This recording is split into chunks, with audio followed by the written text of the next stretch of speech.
My father, Francis Herries, once dreamed a dream. He had been to the races in Doncaster and afterwards stayed at an inn. I wasn't drunk, David. I remember so clearly how I left my companions, went to my room, flung open the window, sat on a little chair and leaned out into a night flaming with stars. And I swear I didn't fall asleep either.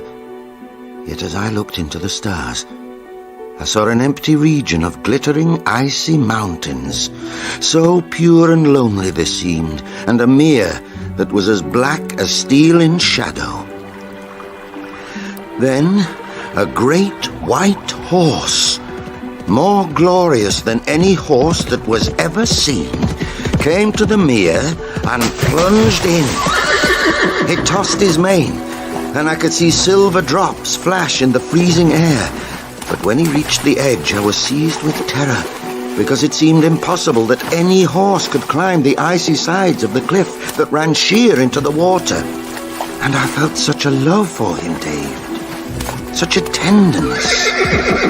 But he surged upwards across the ice and vanished. And where he had been, there was such loneliness. What did it mean? That nobleness and purity that was not to be caught or held. Something apart. Something apart, as my father was always a man apart. He became more so after his dream, because the disappointment and restlessness it brought never left him. He was 25 years old and it changed his life. 5 years later, it changed all our lives, for then, drawn by a wild romantic impulse, he uprooted his family from Doncaster and led us to another mountain fastness, a valley called Borrowdale, ringed by the Cumberland fells, and a tumbledown ancestral house called Herries. I was 11 then, and the year was 1730, the year of our Lord and of the devil.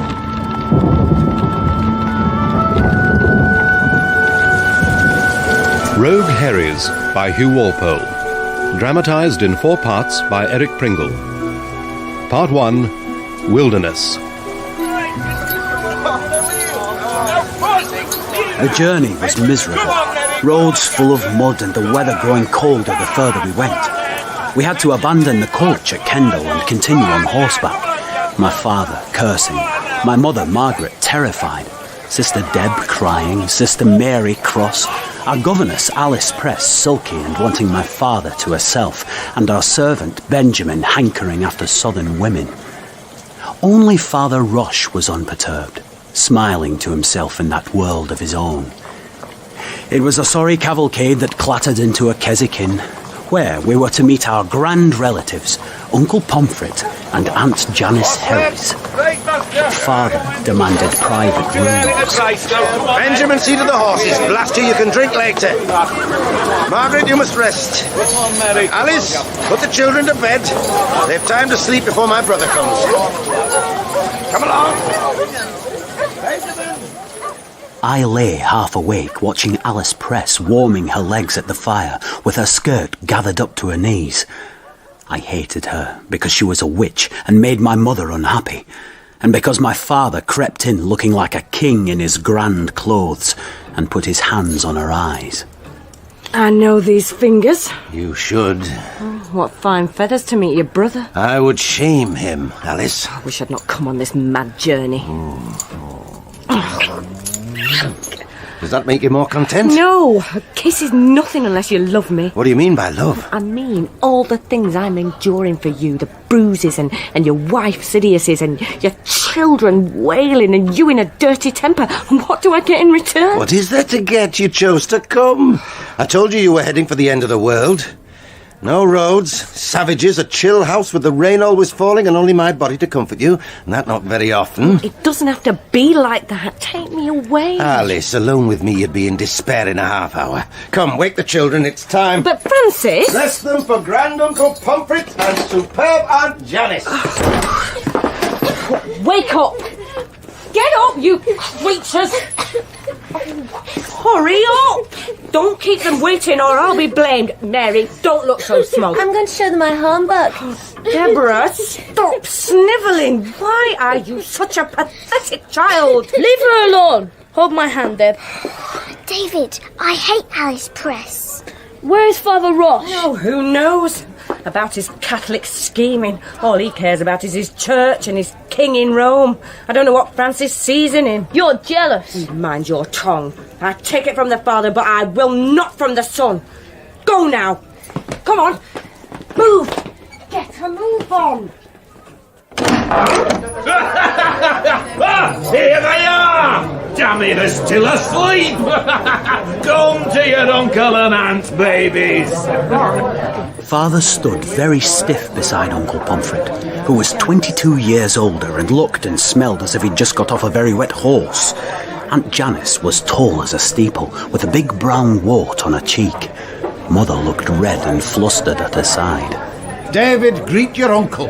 Sir, I'm pleased to meet you. Well, damn me, I'm pleased to meet you. And your sisters. You shall all come home with us and meet your cousins. Hey, Francis! I plan to be in our own house tonight. Oh, we're all so tired. What? Going to Borrowdale in the wind and wet with darkness coming on? Blast and damn you, brother, you must stay with us or prove yourself most unbrotherly. There's no road over to Herries. This griddling little inn is paradise to where you're going. Margaret, persuade him. Oh, it's very kindly of you, Pomfret. We are weary, and it's late. Tomorrow would be time enough, Francis. Margaret will be thankful enough when she's settled at Herries. We move in an hour. Now, our meal is ready and waiting. Oh, blast and damn me, but this is a good wine. Drink up, Francis. Let me see you. I can pace you, Pomfret, and pass you. David, wine for you. You're man enough, eh? Oh, leave the boy alone, brother. He shall have wine when he wishes it. It shan't be thrust upon him. Why, damn me, boy, dost thou not follow me father, eh? He's a lecherous, foul-dealing knave enough. No hurries, and he ain't. Pomfret, behave yourself. You must wash your spoons, Margaret, after the peas and bacon. Must I? It is the fashion. I doubt fashion will bother us at Herries. Yet our great-great-grandfather Sir Francis was a courtier to Elizabeth when he built it, and left his grand house Seddon to live there. Grandfather Matthew couldn't stand her at any price. He moved back to Seddon. So did your father after he tried it. And ever since it's been falling into ruin. They say that whole valley is under a spell. The devil holds more sway in Borrowdale than anywhere else in England. He traps you there. I had a dream sends me to Herries. You are going to hell for a dream? Margaret. Oh, I will go where my husband goes. The more fool you, then. David, find Benjamin. We must be going. Pepper my own legs with shot, but I thought His Honour would give us another hour's quiet and plenty. What's he want to be riding tonight for? I don't know, Benjamin. There's few like him for a restless spirit. There'll be some sport for writing Borrowdale, won't there? I may be a poor man and not bred for writing in accounts, but I know a dog when I see one. Yeah, come on, Master David. Oh, the rain has stopped, thank heaven. But there's a great wind, Mother. I want to show my homework to my cousins. Well, you're going to hell instead, Mary. We're all going. I can feel it in my skin. You must visit us soon, brother. Will you ride with me, David? Yes, Father Roache. The boy rides with me, Father. Up you get, David. We must reach Herries together, you and I. Are we all ready? Farewell, brother. Farewell. Good fortune go with you. You're going to need it. We set off on the last journey, Mother riding behind Father Roache with Mary in her lap, and Alice Press with Deborah behind Benjamin. Leaning against my father's strong body, I felt an enormous happiness. The wind whipped our faces, our horses stumbled, the lake plashed in the dark, and the black shadows of the mountains loomed. Lily as fair as a swan, the fairest lily in all the land. So, my little son, we're passing into dangerous country. There is only hay to eat, dirty water to drink, and it rains for 100 days. Will there be bears, do you think? I don't know, Father. I hope so. Does it seem to you as if we're escaping? No, Father. You would never run away. Are you so sure? I have run in my time, and this is the most perilous adventure of all. David, if I'm hard-pressed, will you stay by me? Always. I could never be frightened if you were there. So we're together, side by side. Whatever the peril, forever? Yes, sir. We rode through the hamlet of Grange and passed through a gateway of high rock into a little valley guarded by a ring of mountains.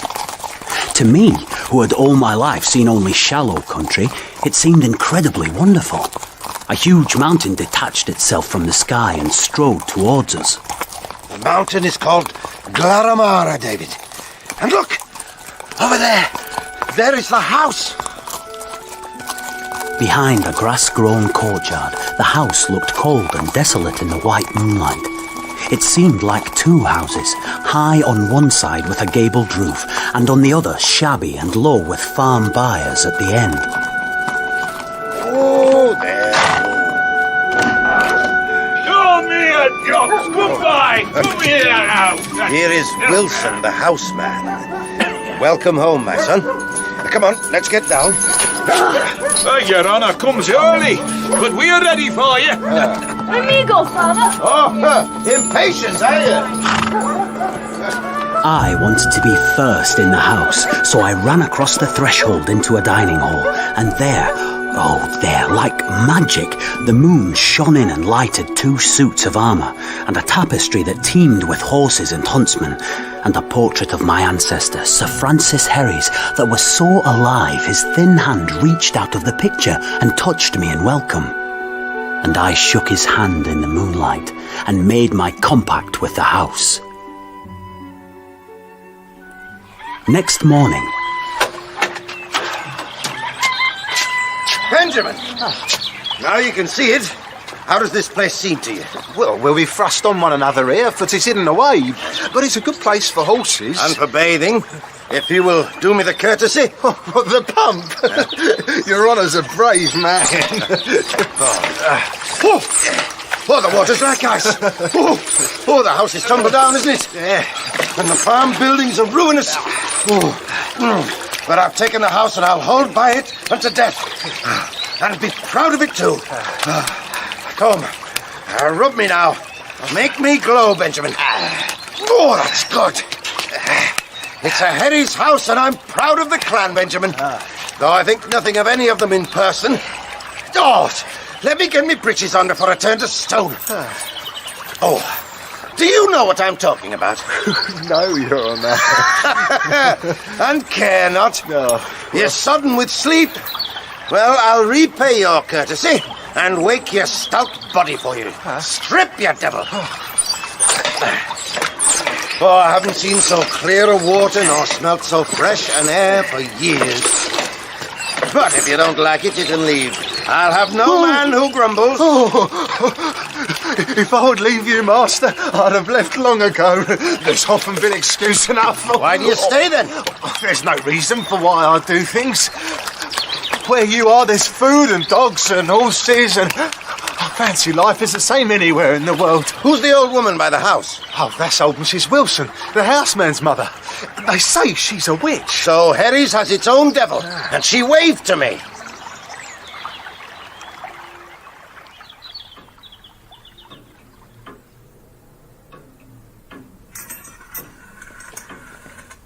Still sleeping, Margaret? Well, you're happier so. Your anxieties sleep too.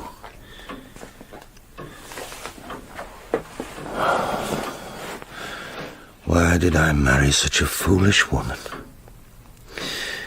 Was it youthful foolishness, vanity, or your money? All of that, I expect. And you were pretty then, before the children. And I cared for your innocence and your orphan loneliness. And I was flattered by the relentless adoration which so irks me now. Oh, Margaret, why do you take my temper and faithlessness and still wag your tail like a dog? You make me ashamed of myself. Francis? It's time you were about, wife. I was dreaming I was with my Aunt Hattie and her dog, Pompey. She was giving him chocolate. Dear God. Well, you're at Herries, and the cesspool outside your window is in full stink, and there's a witch in the house. I saw her on a broomstick. A witch? Do you jest, Francis? Margaret, if the remoteness of Herries depresses you, each year you must go for a spell to some town, York or Carlisle. I've done wrong to bring you to this forsaken country. While you care to have me here, Francis, I care to stay. Hell's teeth, you're an exasperating woman. Stay then. Make friends with the pigs for all I care. I'm going into the hills. I'll have some food sent to you. Yes, Francis. Thank you. God! Oh, Francis. Oh. Steady, Mamlook, steady. Are these the mountains of my dream? They're little hills by the foreign sort, and yet they impress. But if this is the country I've been seeking, where is my great white horse? Always out of reach. Why have you brought me here? I'm young, I have talent. Why did you call me here out of the world?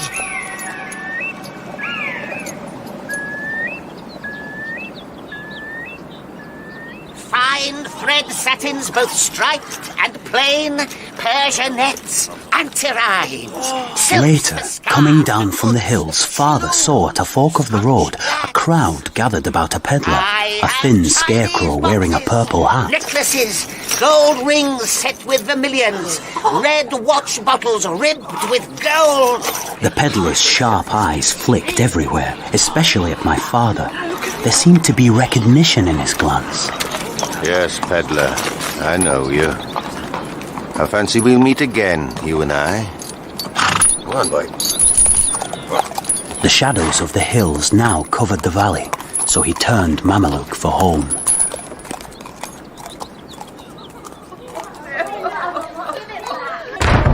Benjamin, see to the horse! What the devil? Is there to be no peace even here? What's this? Snivelling again, Margaret. I said the boxes were to stay fastened until I opened them. Yes, Look at the mess! Who disobeyed me? Ask your gracious lady. That creature. Francis, don't be angry. She Benjamin! Master. What did I say about these boxes? Have you no wit, you lubber-pated bastard? Master, what Beat him. Break the boobies out. Take your coat off. No! To come from such an afternoon to this vileness! No. Stand up! Damn you! I'll teach you! I'll teach you! Leave him alone, he's fainted. Bring water. Yes, Father. This morning we washed each other as friends. Benjamin? Master. It was not by me the boxes were opened. I'll be rubbing the horses down.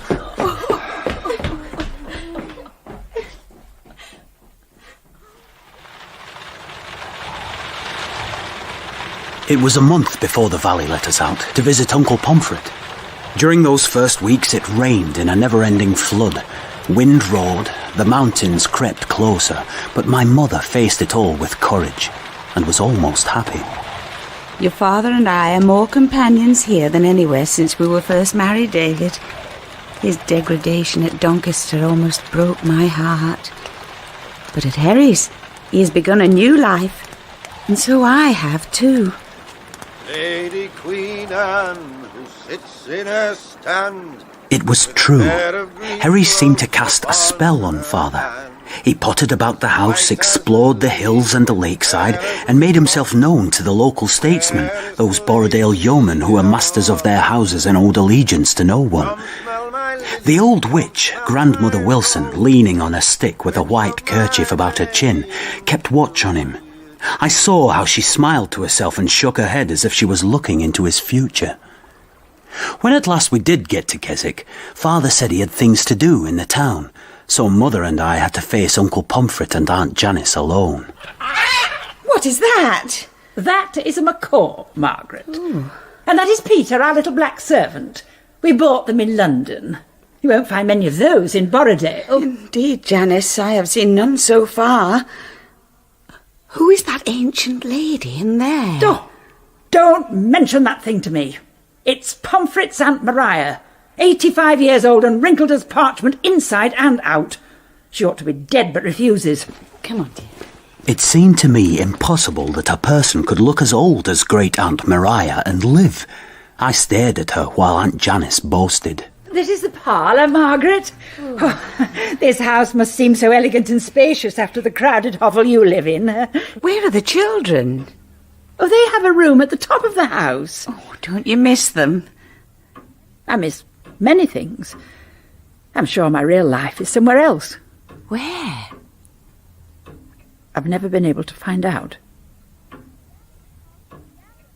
Yam, Potter and Naas. I hope David is agreeable. Shut up, Annabelle. How can I learn if you babble? For my figure, I have to sit with this collar round my neck and a board tied to my back for half an hour every day. Why doesn't Annabelle? Because she wants to be fat. But you will be beautiful, Judith, and I will be clever. They say there are wolves in Borrowdale. I should like to see a wolf. Children, your aunt and cousin are here. Now you'll see a wolf, Raisley. David is here. I shall slay him.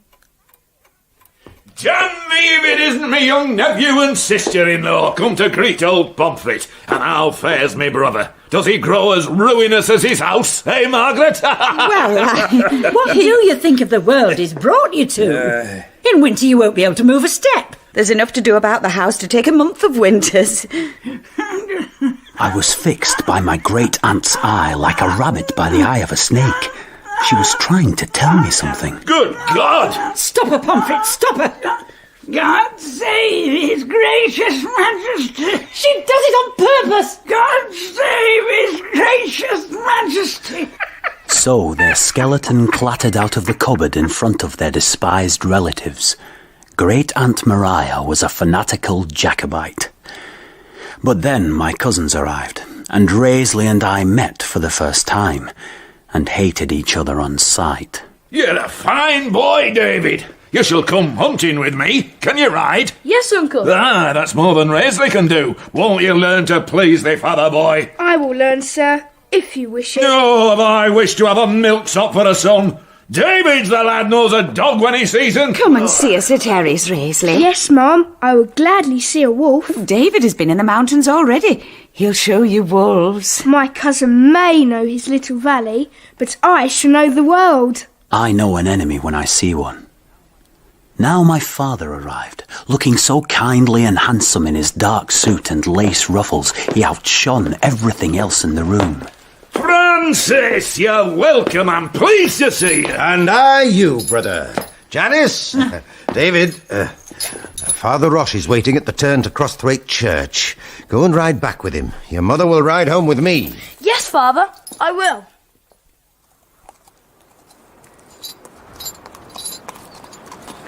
Father Roache? Mr. Roache, from now on, David, if you please.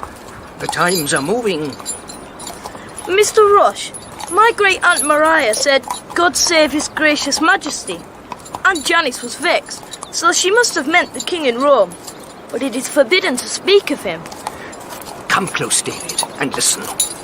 I have wanted to speak to you for a long time. Perhaps you're old enough now to understand. There was a king in England once, King Charles of blessed memory, who was a martyr. Wicked men slew him, and so interfered with one of God's most holy laws, the divine right He has given to those He has appointed as His rulers on this earth. I would have died for that king. I too, David.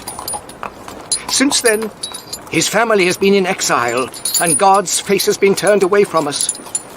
But the time may come when great events will shake even this valley, and every man will be challenged. Under which king? God's or man's? What will your answer be? Under God's king, sir. Good. Tell no one about this, not even your father. Wonder at nothing you may see me do. And wherever I may be, I shall know I can trust you. You will not be afraid if that day should come. No, sir. Only my father. Will he be ready? Every true man who loves his God and his country will be ready. I fell asleep thinking how my loyalties were growing. To my father, who I loved so much. My mother, who loved me too much. My sister Deborah, who needed me so much. And now to this king in Rome. Life was filling with adventure. Look at you! All the muck you've got into. Didn't I tell you not to go out? Oh, but I've no authority here, have I? Oh, and him not back from Keswick. Oh, I've hated this house from the moment I set foot in it. I like it. Oh, it's all right for you, but it's no life for one who's young and handsome enough for a frolic or two. Why did you come here? Oh, you're a child. How would you know what passes between a woman and a man? You all hate me, and most of all that priest. He's not a priest now. He's only Mr. Roache now. Once a priest, always a priest. Oh, there are laws against Catholics, and he's serving mass in that room upstairs. He'll be in prison if I have my way. Listen. David, will you speak to your father? He listens to you. Ask him if he will ride out with me for an hour. I would tell him certain things. I haven't been alone with him for weeks, and I shall go mad this desire. You must speak to him yourself. These past weeks he's had business in Keswick. Oh, business? He's back to Doncaster business, playing at cards and looking at the women. It isn't true. Stumbling about these mucky paths to find a girl with bright eyes. You shan't speak against father. Here he is. Is he come, David? Is he come? Father, yo! Children! Wife! Something to eat and drink, for the love of God! The wind blew against us like the plague. Benjamin, bring wine. Here are bottles, master. I guess that was the way tonight. You know me better than I know myself. Is that you, Alice, hiding in the shadow? You've noticed me. Have the babies been good? Well enough. Remember what I asked, David? I remember what? Nothing, father. Tell us about Keswick. Oh, Keswick was a pool of muck. I saw your uncle. Margaret, dear Pomfret is to visit us tomorrow. Oh. He will condescend to make the journey. What did you do today, father? What did I not do? Won 3 bets at cockfighting. Drank enough to make the world glow. Saw a dog killed at bull baiting.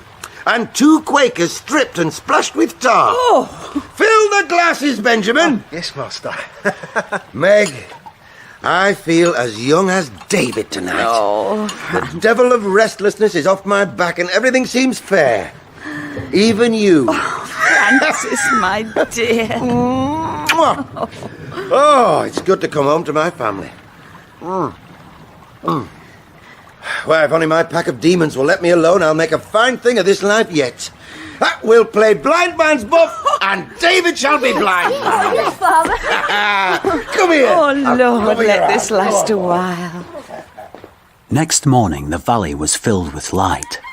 It was a holiday, and I was going to ride to the valley end on Caesar, the pony father had bought for me from our nearest neighbour, Statesman Peel. I would fish in the stream below Stye Head and watch for a wolf prowling under Glaramara. David, may I come with you? No, Deb, I'm going alone, but I'll be back by dusk, so don't be afeard. I'm always afeard, except where you are. You'll be all right. I have to read the life of King Arthur to Mother first. She'll ask me where I'm going, and I don't want to tell her. Oh, to be told my place before all the household by such a one as you. Mother? Leave me, David. This is too vile. You would teach me my proper order. You, who have no order of your own children, nor your husband to bed with you. I will not have you abuse your privileges. It was not my wish that you came here. God knows I have surrendered many of my proper rights, but I am mistress of this house. Oh, such a fine house, but no mistress. Ask your master his pleasure in Keswick and the drabs he fumbles. His name's a byword already. Enough. I've suffered your company long enough, Mrs. Press. Now, it is you or I who go. Then go. I would not go at your bidding. I would do nothing at your bidding, nor would anyone else. You could not order a mouse. Oh, I could tell you things that'd make your eyes sore. Well, here is a scramble. The whole house shares in it. Francis. Mother, take my hand. Mrs. Press complains I ordered her unjustly before the servants. She's been impertinent. Your wife has forgotten I have my place here. Your place? No place unless you fulfill it. I have fulfilled it. It is you who have neglected to keep me in it. Oh, that may be, Alice. There is much to do, and so little time to see to it all. Now, I advise that you leave us. Wherever your place may be, it is not in this room.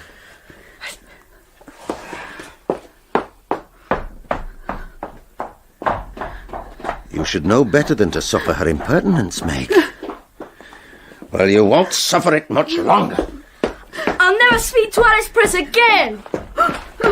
Oh, God. Because I rode out in anger, I met the devil. Beyond the few fields around Rothswaite, the country was a lost land, untenanted by man and dominated entirely by the mountains that hemmed it in. There was a path up to Honister, where the mines were, but that was forbidden because rascals scraped among the mine refuse for scraps of plumbago to sell to the Jews in Keswick. There were battles between robber gangs, and you might find a dead man stripped naked with a knife in his belly. Look at the mountains! Look at the mountains! It grew very wild. Sunshine flooded the land, but I watched for clouds, for in that country the sky is more changeable than any other in the world. But it stayed fine, and I fished under the bridge, and the devil came.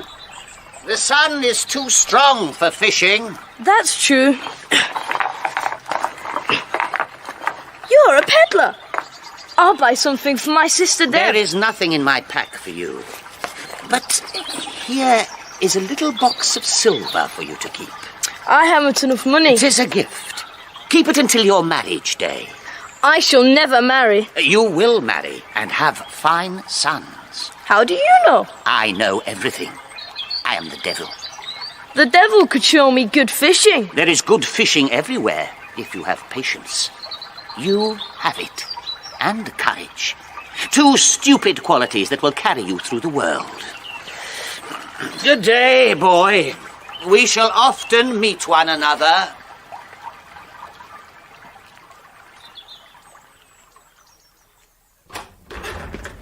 Where have you been? You've missed your uncle. I saw the devil by the bridge. He gave me this. Ooh, very pretty. How did the devil look? He was a peddler. I know him. David, I love no one but you in all the world, and I hate your uncle for a patronising fool. I'll twist his neck if he comes here again. You should have seen him, stepping over the muck, fat as an otter and red as a baby's bum. I'll warrant he's sad he has his good-for-nothing brother here. I'm a blot on his famous reputation. But I'll stay. I'll stay. I like it, Father. Borrowdale is mine. Ours. Oh, my brother's boy is smug and gives him no joy. I can beat him there. David, remember this day, because from now on, we shall be alone against the world, you and I.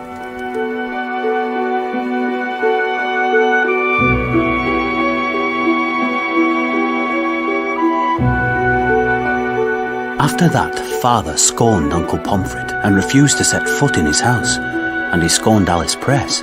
She made a mistake the day she insulted my mother, for he would have no one rude to her but himself. Now he was determined to be rid of her. His chance came when we had been 2 years at Herries, exactly a year after Father Roache left us without warning. The day before, he had beaten me to keep her quiet. I'll put up with it no longer. Month after month, your son's stubbornness has abused me.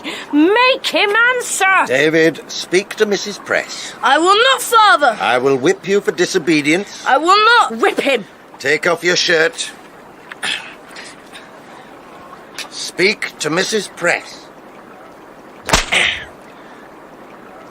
Speak.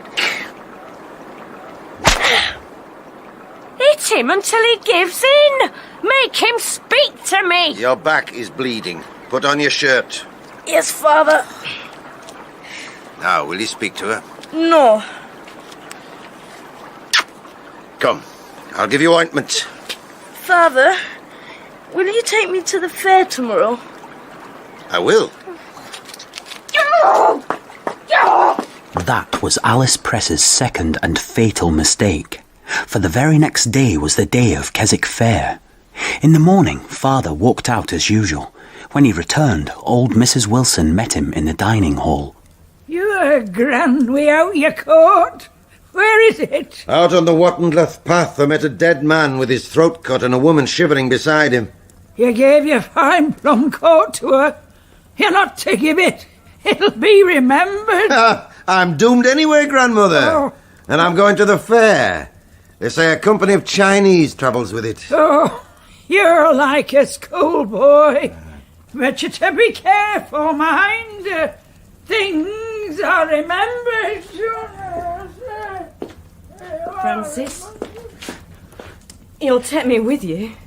No, Alice. Oh, you promised. I break my promise. It'll be like one of our old times. Old times never return. Yes, when two have loved one another as we have. Love? It's over, Alice. I never promised fidelity and I never loved you. I've never loved anyone but my son. Go back to Doncaster and forget me. Is that your last word? David! David! The fair was such a glory, it seemed there had been nothing in the world like it before. There were so many booths and stalls the lake was invisible, and on every side were wonders. Here is dancing on the ropes after the Italian fashion, and two famous French maidens, and all places and countries. An excellent new droll called The Tempest, with the comical humours of the enchanted Scotchman. Is it not grand, my son? We'll have a day here. I like it fine, Father.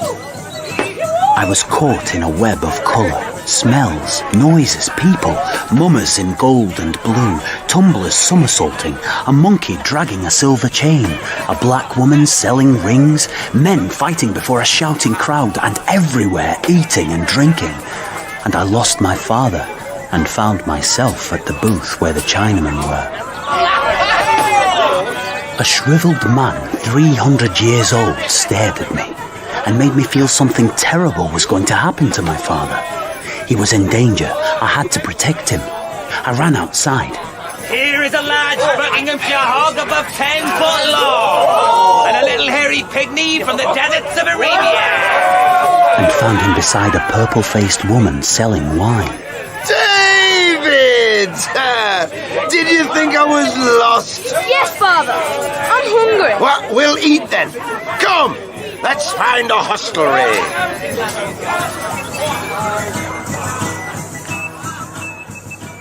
What'll it be, masters? Pudding, roast beef, boiled beef, ox tripe, pigeons? A drink with you, sir. My name is Rosen from Kendal. I came here to see handsome women, but by Jesus, there are none. There are several. May I be honoured by knowing your name, sir? Charles Henry Nathaniel Winchester, Duke of the Pyrenees and the Amazon. Leave me be, David. I knew now that my father, with his wild imagination and wilder demons, was weak where I would never be, and I felt uneasy because around us were some who recognised him and watched him closely. There was much wonder about Francis Herries and his dangerous liking for women, and why he had exiled himself in Borrowdale with a Roman Catholic priest, a witch and a mistress he flaunted in his wife's face. Then, out of nowhere, Alice Press appeared and sat beside him. I have come, you see. Father, I want us to go. Be still, David. So, Alice, this is how it ends. Will you give me something to eat? Now she saw that all eyes were on her. A kind fella from Seathwaite brought me. But this is a gay fair. Will you buy me something? Yes, I'll buy you something. Is this your lady, sir? Oh, she is indeed fair. Madam, you honour us by your presence. And will you take me to see the sights? It's time you showed me the world again. I will show you the world. Alice, you took this on yourself. Now you must take the consequences. When we leave this tent, we part. Huh? Do you say so, sir? No, Francis. You go no more to Herries. What? This is too public a place. Tell me you understand. At the door, we part. You bought me, so you'll keep me. If I bought you, I can sell you again. Francis, I did wrong to come, I admit it. I'll do anything you want. I bought you, and now, our bargain being ended, I will sell you again. You, sir, how much will you give me? Yes, sir, you insult the lady. Father, go! Yeah, we are weary of one another and would part, but she is mine, and I would have compensation. I'll pay you for this. Stay where you are! This lady is for sale to the one who will bid the highest. Who wouldn't have had 5 silver shillings? You're a filthy dog and shall be caned for this. Will you give me 40 shillings, Mr. Rosen? What? Oh, that's more than she's worth, a bit. 40 shillings for this fair woman? I will. I'll take her if she's willing, and care for her too. There, for you, sir. Oh, I drink to you both. You will never be free of this. Hey, wait, lady! I bought you. Wait! Here, come here. We'll go now, David. Alice Press spoke true. My father would never be free of that deed. The clouds it raised gathered about Herries and shut us off from the outside world. Blast and damn! The place rings with it! To sell his woman in public for 30 pieces of silver! Judas! He's not! He's no brother of mine after this! What do you think this does to the Herries' reputation? Ah! Francis is no Herries. He's a fantastic rogue. Rogue Herries! Shut up, Raisley, or I'll kill you! Rogue Herries. The name stuck and marked my father with a kind of apartness and our family as different from others. It made me see he could do shameful things and yet feel no shame. But because I no longer worshipped him, I loved him even more, with a brotherly love that must guard and protect this man who moved under an influence that was straight from the devil. I win again! Kiss me, my beauty! With passing years he grew stouter and more slovenly and careless. He did not appear to feel his apartness and had friends in Keswick, but I knew he also carried a secret life within him and was never for an instant unaware of it. We all changed, as life and the world change. My mother was happier without Alice Press, was unaware of other mistresses and asked no questions. Mary grew handsome and ambitious, and at 14 turned her face to Keswick. Deborah was pale, thin, and so silent everybody ignored her, but she had a rare, sweet spirit and showed me love and beauty. Look at the colours in the sky. And listen, do you hear the swallows sing? Oh, how low their voices are. Hold my hand, you giant. Come on, Deb. Oh, David, wait for me!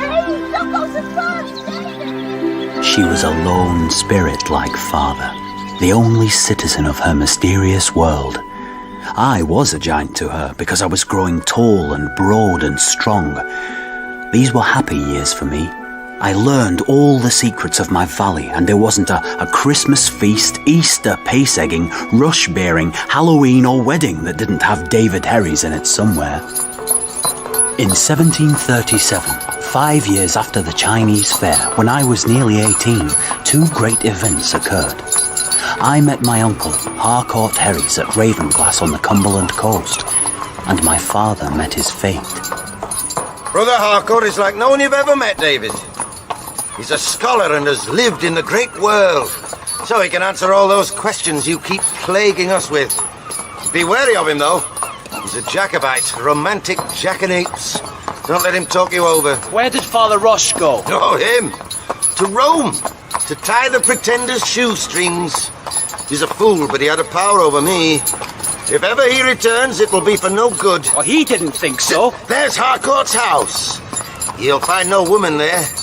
In his youth, Harcourt was crossed in love. Now he cannot abide women at any price. Uncle Harcourt was small, thin, delicate as china, and elegantly dressed in old fashion. At 49, he was 12 years older than my father, but he might have been his father. He was refined and gentle, and I loved him on sight. When I look out of this window, I can see Romans and the men of the Middle Ages and all the busy citizens when Ravenglass was a prosperous town. They crowd me with strange, distant voices. You're a romantic fool, brother. That is unkind, Father. Do you dare to say so? A conflict was starting between Father and me, and I didn't know why. Next day he went out by himself, and Uncle Harcourt talked to me about his days as a boy in Queen Anne's London, and about his books, and about his brother. Your father and I were very close once, but I haven't seen him for 6 years, and his appearance distresses me. He was always different from others, David, capable of great things, but with something preventing him, some instability. A loneliness in his spirit torments him. No one can reach it. I try. My brother has bred his greater self in his son. You will fulfill his dearest hopes, and that gives me great happiness. A pretty picture. I see I'm not wanted. Francis, join us. My father sulked, and our conflict grew. I was ashamed for him. How could he repay courtesy with such childishness? Then, after our evening meal, Uncle Harcourt raised his glass. I give you a toast. The true king. No! I'll have none of that Jacobite humbug. The boy has enough nonsense in his head. Father! I have drunk my toast in my own house. There! Forgive me, Harcourt. I'm too serious. I've had a day with ill thoughts for company. David, will you walk out with me? I won't have you play with this Jacobite folly. You're a child. I'm not a child, and I must have my own judgment. Uncle is kind, but today you left him. By Christ, I'll not sit idly by and have a babe read me a lesson. I'm nearly a man. It's time to think for myself. Oh, Father, I love you as I love no one else. There's a bond between us we can have with no other, but I'm my own man. I'll lead my own life. What about duty? When I say bend, you'll bend. You're mine, my fine son. So, strip, and I'll run you naked into the sea and cool your Jacobite notions. No, Father. You will not? I will not. You had better obey. I will not. Why, you puppy! Never strike me like that again. Give me my cane. Now you must swim for it. Today I've suffered torture for you. Why? All my life I've lost everything I held dear. I've tried to prepare myself for you to go like the rest. Even when you were a baby, I'd watch you and say, now, in a moment, his eyes will change. He'll know me for a rogue. No, Father. And then, as one accident after another passed and you were still the same, I'd say, he's only a child. He isn't old enough to understand. And when my temper or lust drove me, I thought, this will take him away the sooner. Father, this is and foolish. Today, watching your happiness with your uncle, I went out so that he could tell you everything. I thought, when I return, he'll know me for what I am, and our time together will be over. Then everything will have gone from me, and I need fear no more. And I came in and I saw his arm about your neck, and I hated you. Loving you never so dearly as then. And now, Father, one day you'll go from me. I could never leave you and Deb. I'm simple, but the easier faithful for it. I've noticed that it's those who have much fancy who are rarely steadfast. Like me, huh? I have it in me to be faithful. If ever I find the right cause or person, I can dream of beauty. And if one day it's put in my hand... That will be a rare day. Stay with me, David. I'm going the wrong way. It doesn't matter, it's only another man lost. But one day I may be true to something. And I'd have you witness it. I'll be there, Father. I shall never leave you. Oh, you made a promise there. I'll hold you to it. I must have something for my cane. Let's get back to your hermit uncle. Christmas that year changed our lives. December was wonderful. Borrowdale barred its door, the hills were powdered with snow, and in every house there was baking and brewing. Deb, you've made enough puddings and pies for all Cumberland. I'll take some. Oh, those are for Christmas! Oh, I'll stuff myself and everybody will say how fat and ugly you've made me. They will not. They'll say I make you even more splendid.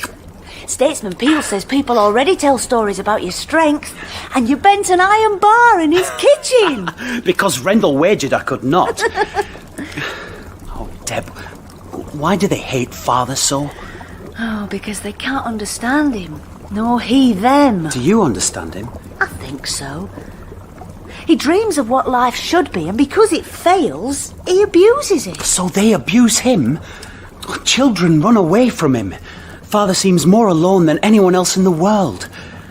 No one here is his friend. I love the valley, but it traps him. Oh, Deb, I don't understand him either. Because you're too straightforward. I am. I love every day, and just to be alive is enough for me. I'm afraid for him. I also. We must protect him. Yes. Can we? Oh, what's this? You look solemn enough for a funeral. It's Christmas Eve, and tomorrow we're for Peel's party.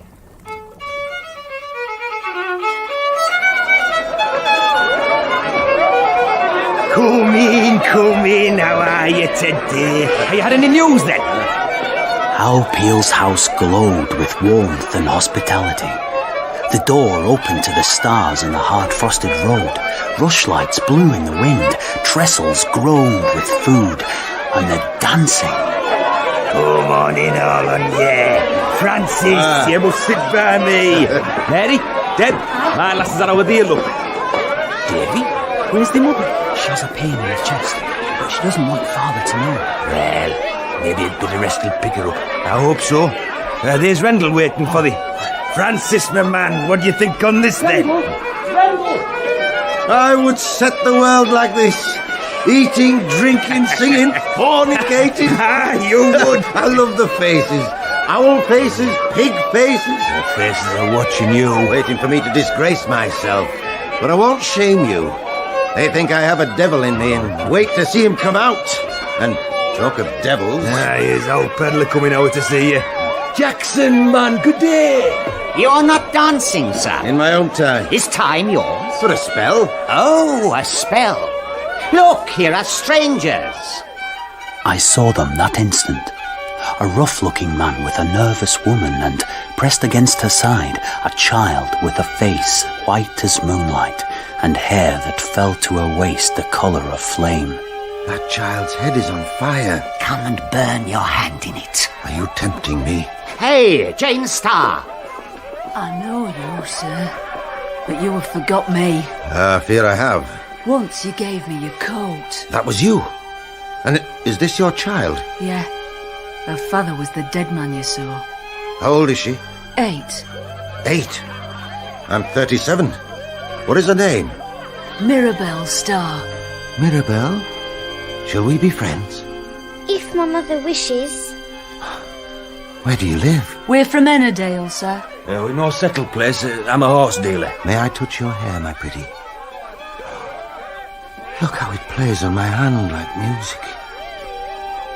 Let me give you a gift. Here. 'Tis a charm against the ague. A Negro's head in gold with ruby eyes. Take it. It's pretty. Thank you. Let me kiss you. I wish you good day, Jane Starr. What does it mean? You will see. You're not to give your coat. It'll be remembered. Remembered. Remembered. Mirabelle. You all right, Father? Poor little misery. What a life she must have with such a man and his company. They've gone. This is out of control. Christ's day is over. What's this? The Lord of Misrule.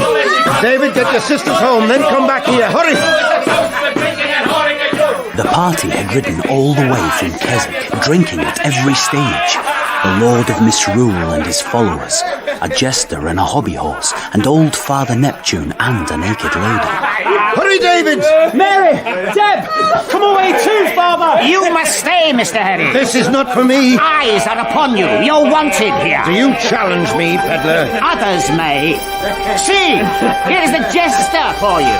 Do you not know me, Mr. Herries? I think we have been together at Keswick, at cockfighting and cards. You took money from me! And my girl! Mr. Richard Osbaldistone, by my life. Dick to my friends, but not to you, sir. I will not quarrel here. Good evening to you. I'll have no good evening from you. You're a liar and a cheat, Mr. Herries. And maybe a coward. Do you say so? Very well. You bring this on yourself, I'll meet you outside. Come and This must not happen, Pedlar. It is happening. You cannot prevent it. Will you do me a service then and be my second?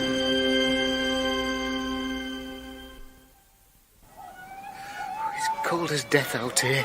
For God's sake, Mr. Herries, this must be avoided. If he will apologise. I will not. Be on your guard, then.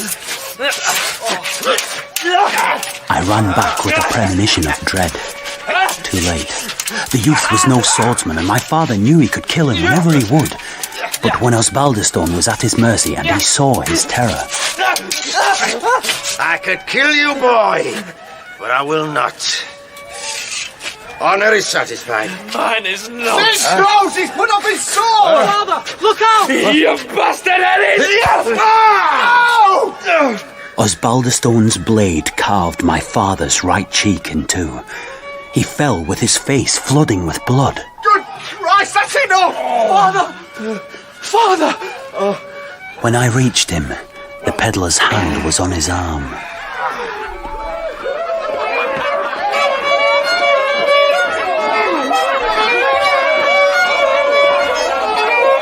In Part 1 of Rogue Herries by Hugh Walpole, dramatised by Eric Pringle, Gavin Muir was Francis, Mark Bonnar David, Janet Moore Margaret, Jane Whittenshaw Deborah, Hugh Dixon Father Roache and Harcourt, and Jane Slavin Alice Press.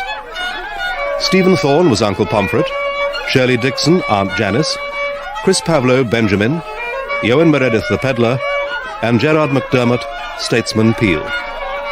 George Maguire was young David, Katie Clarke young Deborah, and Joseph Head Raisley. Other parts were played by Robert Harper, Alex Lowe, Alison Pettit, Christopher Scott, and members of the company. Rogue Herries is directed by David Blount.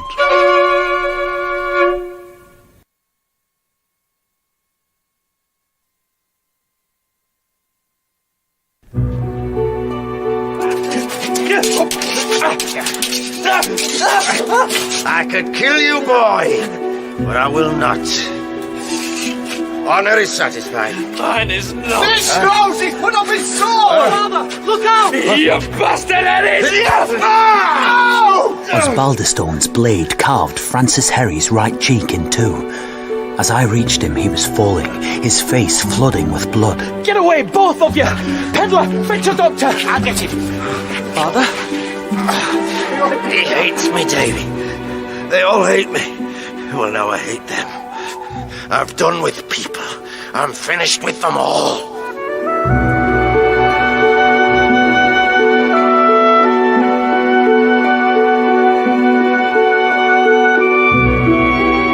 Rogue Herries by Hugh Walpole, dramatised in 4 parts by Eric Pringle.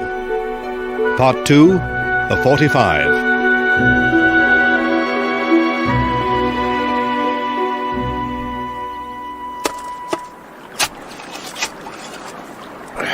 Lady Queen Anne sits in the stand. The pair of green gloves upon her hand. Father called it a scratch, would allow no one to speak of it, so everyone pretended that nothing had happened. But a purple scar ran from his temple to his mouth and caught up a corner of his lip. He was marked for life. Rogue Herries indeed, because from now on that would be the first thought all men would have of him. True to his word, he turned his back on human beings and embraced Herries, every day working with his hands its unyielding stony ground, and the soil built itself around his heart and earthed him in. Pair of green gloves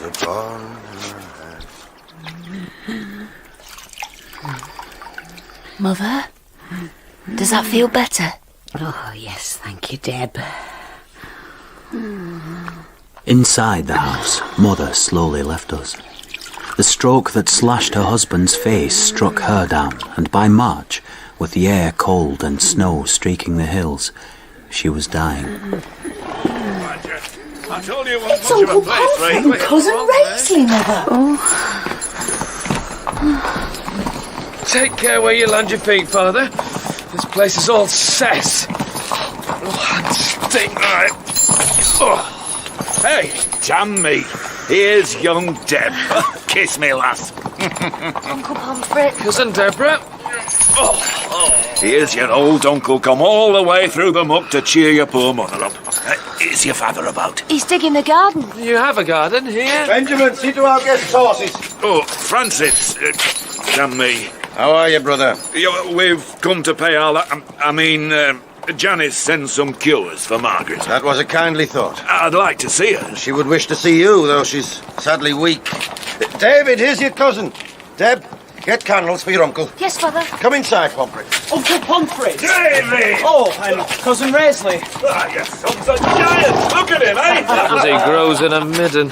'Tis isolated here, David. Nothing but yokels for company, but maybe it suits you. 'Tis no place for soft bodies. Or active minds. Keswick is scarcely the Athens of the world. Indeed, but I shall be in London in 6 months. You can keep London. There is space here, hills to climb. There's no finer spot in England. Well, you would think so. I could have squashed Raisley in my fingers like a white worm, but he was clever and I envied his education.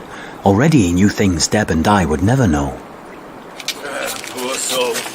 Poor soul. He has great courage and character, suddenly. We must go. 'Tis growing dark. It was kindly of you to come, brother. Now visit us. I would like to see thee. Goodbye, brother. I'll go into it, David. Don't be long. David? David, I'm frightened. Mother will die, you will go into the world, Mary will be in Keswick, and I shall be left here with Father. I don't want to be. This valley is cruel when you're alone in it, and the house hates us. Hush, Deb. You mustn't fear, Father. He'll love you if you go to him bravely, and you're the bravest of us all. Anyway, I'll never leave you. You're the only woman I love, save Mother. Oh, there'll be a woman for you one day. Every woman who sees you must love you. It takes two for that. I want to be free, and who is free with a wife? So, little sister, I swear never to leave you. Unless it's for an adventure. You wouldn't hold me from that. I wouldn't hold you from anything. I'm not that sort of selfish woman. So we have a bargain? Yes, we do. And I will try to be brave with Father. Poor Margaret. You wasted your life on a man you couldn't understand. Human relations are miserable things. All false, all betraying.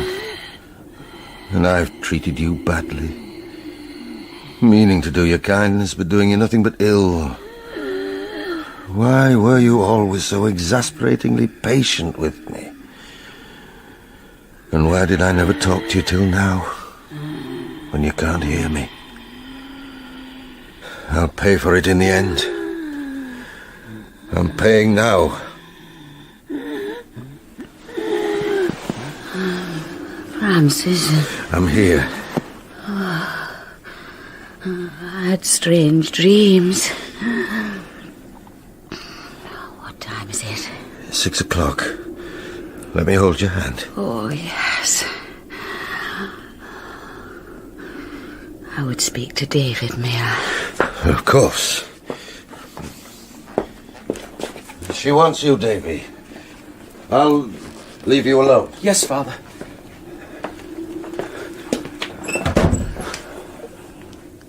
Davy, my son. With her thin white hands in mine, I appreciated Mother then for the first time in my life. Going on a dark journey with courage and dignity, all alone with no one to help her. Let me touch your hair.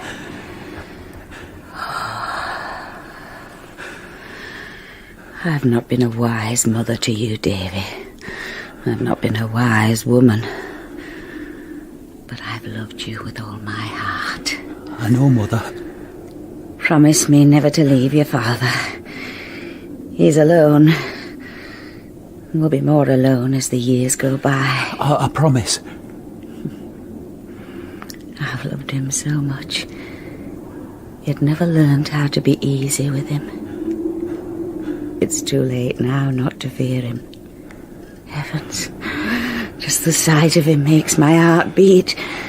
Drives every thought from my head. Oh, you torment yourself. No, that's all over now. Oh, I meant to make him proud of me, Davy, but I have not. I meant he should continue in love with me, but he has not. I've meant many things and not wrought them. But I have given birth to a fine son who will be heard of in the world.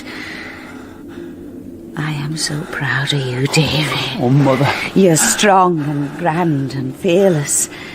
You'll be a man among men. You must breed sons. Great, strong-limbed men like yourself. Davy, I am no Herries, and they've all mocked me. But I've borne them such a son. I've carried the finest of them all, from whom all the grand Herries will come. Mother, you must rest. Oh, I know. These are wrong thoughts for a dying woman. But his family has struck your father in the face. And your sons must avenge him. David, I have loved him so. Shall I get him? No. He wouldn't know what to do or say. He's like a child. I would have been mother to him rather than wife, but he would not allow me. Kiss me, Davy. Isn't it strange? I've been afraid all my life, but I'm not any longer. Dear Francis, call him, Davy, quickly. Father! Margaret! Francis! Dear Francis!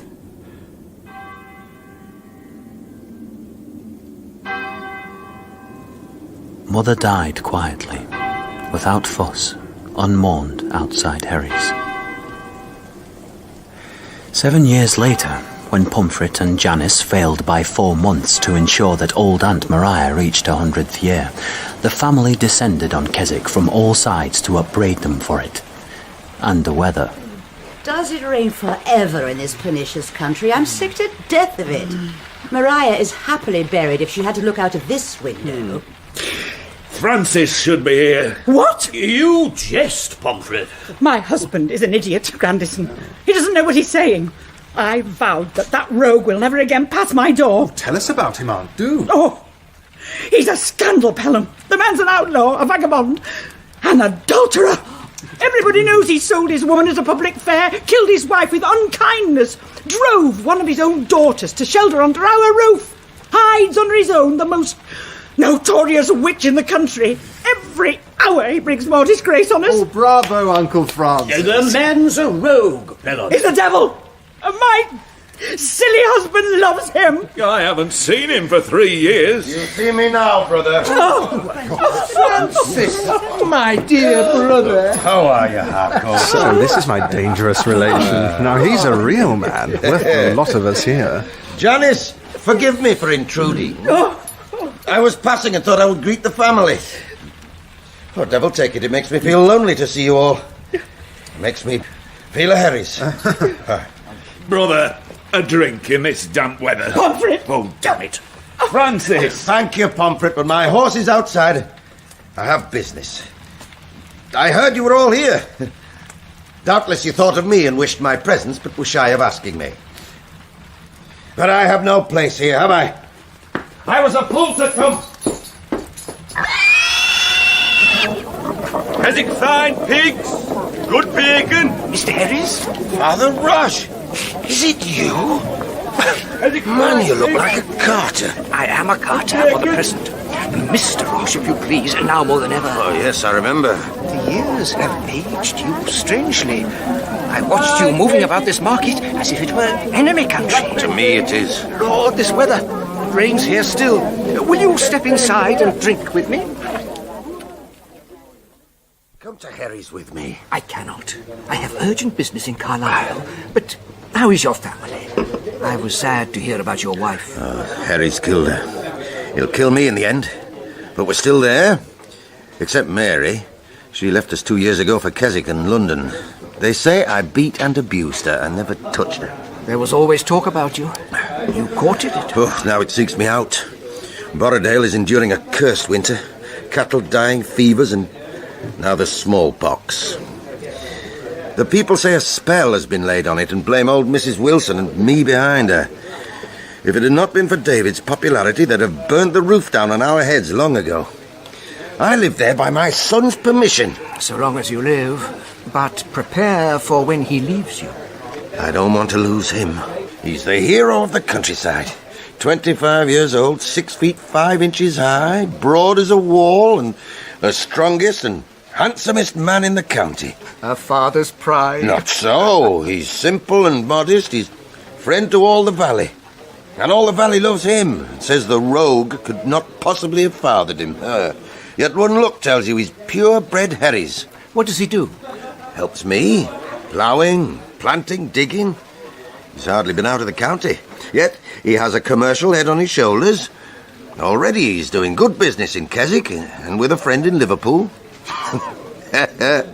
He's shy of girls, though. He'll be a good catch for one. I prosper too, Mr. Herries. Mm-hmm. And I will not forget those who have been kind to me. Hey, what's afoot? Can you tell me? I cannot. But you're a rebel down to your boots, and this is Rebel's Hour. Come to me in Carlisle. Here's an address to find me.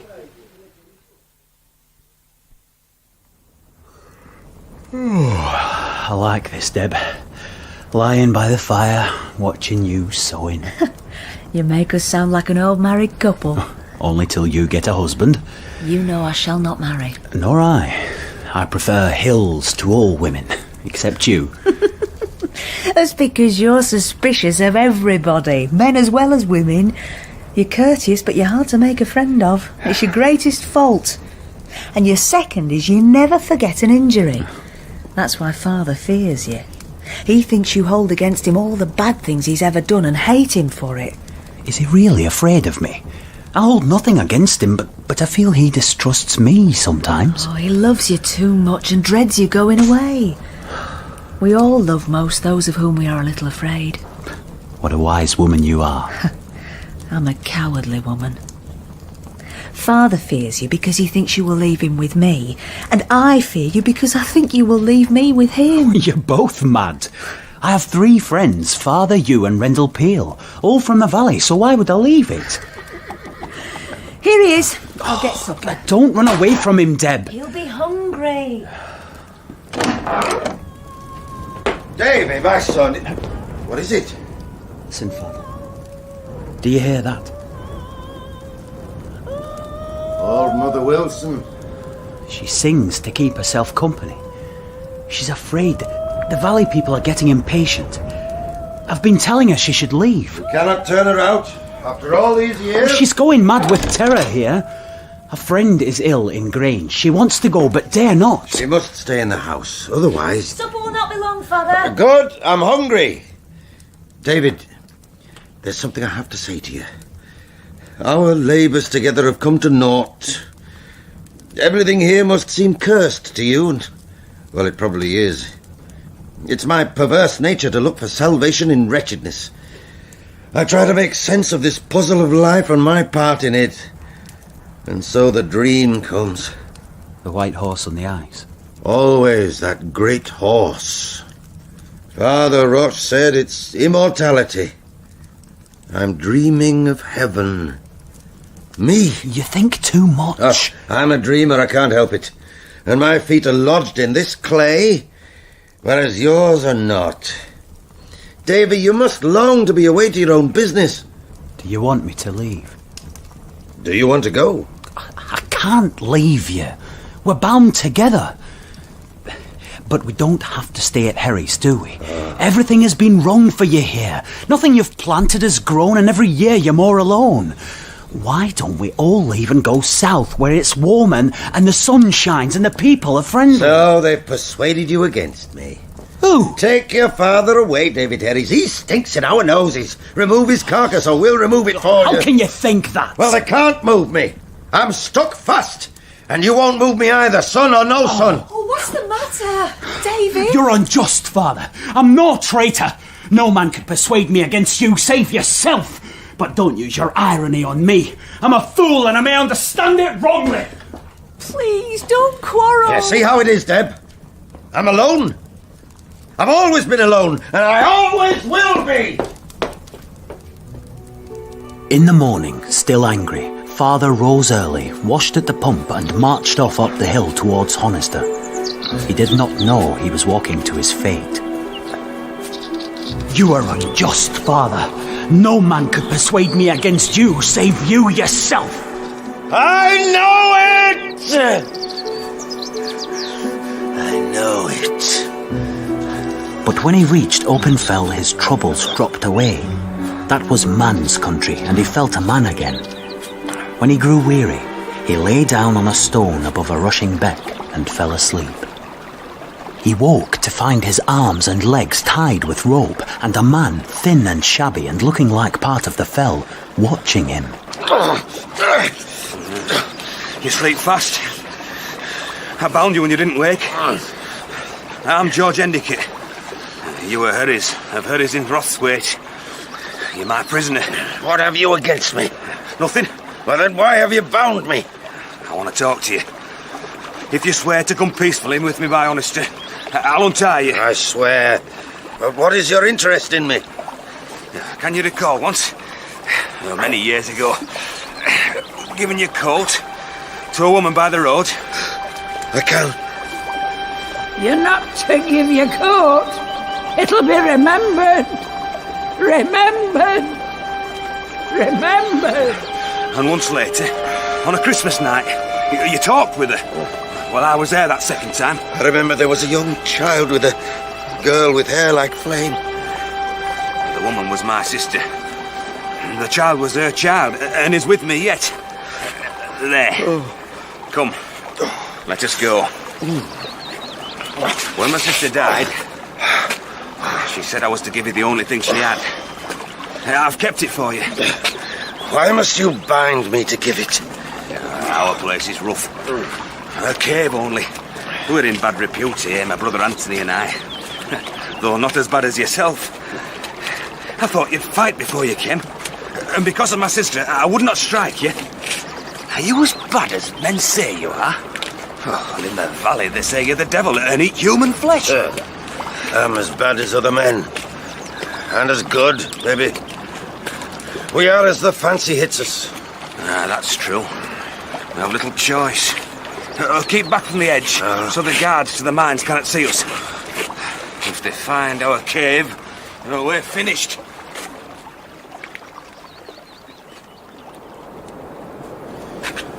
There it is. To see the opening, behind the dead bracken and furze. Go in. I must hunt for food. Sleep, if you will. There's a fire, and the straw's dry. It was not a cave, but the entrance to a long deserted mine. As his eyes grew accustomed to the light, Francis saw a black cavern with a fire, and a black pot on the fire, and a girl sitting on the ground watching it. Her hair told him at once who she was. It fell to her waist, and there was no colour like it anywhere else in the world. Mirabelle Starr. So, you've come at last. At last? I knew you would come one day. Well, I have waited for you too. Will you not look at me? As she turned and looked up at him, and his eyes met hers, he knew that he loved her, and that he had never before known what love was. And he knew also that he meant nothing to her, and that she would be glad when he went. She, a child of 16, he 45. It was folly. But he could not take his eyes from her.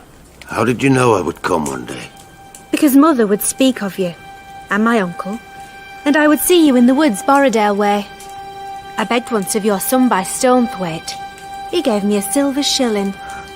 He's the finest man I have ever seen. He is. He has the grandest body, but I could never love him. He's too big, and I have seen too much love. You're only a child, you cannot know. I would touch your hair. Touch it then. Oh. See, it is like music. You told me that before. Straightening herself, she moved to the entrance, and he saw that her body was very thin and a child's body still. But it was lovely to him in its slender line, with the long legs and high carriage of the head and lovely bosom. My other uncle is out watching. The guards killed 2 men last night. Soon they will find this place, and then we must move on again. What do your uncles do? Steal from the mines and sell to the Jews at Keswick. Or they poach, or my Uncle George fights in the fairs. Whatever comes. Maybe we will go to Carlisle next. Carlisle? Maybe. I don't know. They never tell me anything. I don't care. It's all the same to me. One day they will be killed. Then I shall sell myself to some wealthy man. You would do that? Why not? I must eat. To feed my body, I give my body. What is my body? 'Tis not myself. That I keep for my own. If your uncles are killed, you must come to me. I'll take care of you. You are very ugly. And they say in Borrowdale that you are very wicked. I don't care if you're wicked, but how rich are you? I'm very poor. Then why should I come if I don't love you? Because I would care for you and work for you and protect you. Maybe I should lie with your son. Would you still protect me? Yes. Even then. No. If ever I came to you, I would be honest. But I will never come. Here we are, Herries. I've got 2 rabbits and a hare, and my brother Anthony. You'll eat with us, Mr. Herries. I will, thank you. After they had eaten, the 2 men went to sleep. All through the sunny afternoon, Frances Herries watched the girl. She sat near him, sewing. Then she too slept. He watched her, hot as if with a fever. Once he leaned forward and touched her cheek. He knew his fate had come, and that whatever way he turned now, he could not escape it. He did not want to escape it. She was a daughter of vagabonds, but then he too was a vagabond. They were both outcasts. It is a silver chain with a crucifix of black wood on it. There. This is what my sister left for you. Now you can go. Thank you. I shall keep it safe. There's a wind coming up from the sea. I should go. Maybe we'll meet again in another place. In Carlisle, perhaps. Perhaps. Goodbye, Herries. Goodbye. My thanks for the meal. Mirabelle, give me a hand. You promise to come to me if you're alone. Maybe. I will be good to you. So they all say. Until they've got what they wanted. I shall never get what I want. That day, Catherine Wilson, alone in a house she had not left for 6 months, made up her terrified mind to visit her friend, Hannah Mountsie in Grange, because Hannah was dying and was the first person to ask for her in 20 years. Tapping her stick, she crossed the stone bridge into Grange. She was too late. Hannah lay on her bed under grave clothes like an old grey bag of bones. Oh, Hannah, what will I do? Feeling 100 years old, she opened the door and looked into a crowd of faces. Inside her head she screamed. She walked slowly towards them, leaning on her stick because her legs trembled so. What do you want here, Catherine Wilson? Nothing. Leave me alone. And let us alone, as you. Witch. The witch. I'm not a witch. The witch. Let's have a trial. A trial. What were you doing to Mistress Wilson? None of your business, Benjamin. Keep out or else I'll swim thee. Sink or swim. See whether she's witch or no. Swim! Swim the witch! They'll kill her. I'll fetch master. Come here, witch. Get close! Please save me! Oh, Lord, To the bridge! swim the witch! Look at.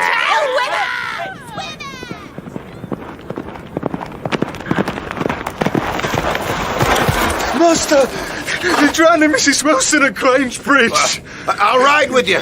Help me up. Hurry!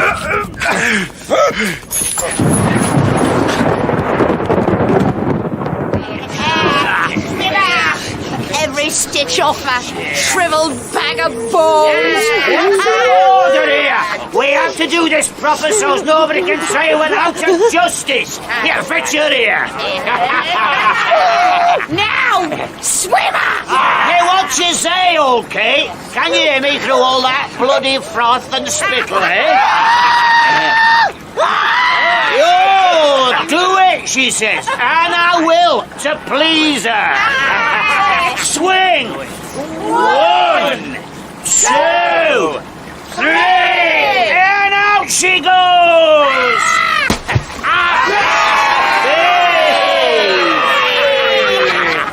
Francis had always known Catherine Wilson for a witch, and he had a horror of her for that.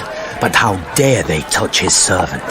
He hated them, the whole foul, dirty rabble. Where is she? Look, master, there in the river. A white bundle of flesh rose with hair streaming, eddied in a pool and sank again. He plunged into the river, caught it and dragged it to him. The head wagged against his coat. Get out of my way! Quietly, the people withdrew and watched as he wrapped the sodden body in his coat. Then, holding the little corpse like a child against his shirt, he mounted the horse with Benjamin and rode away.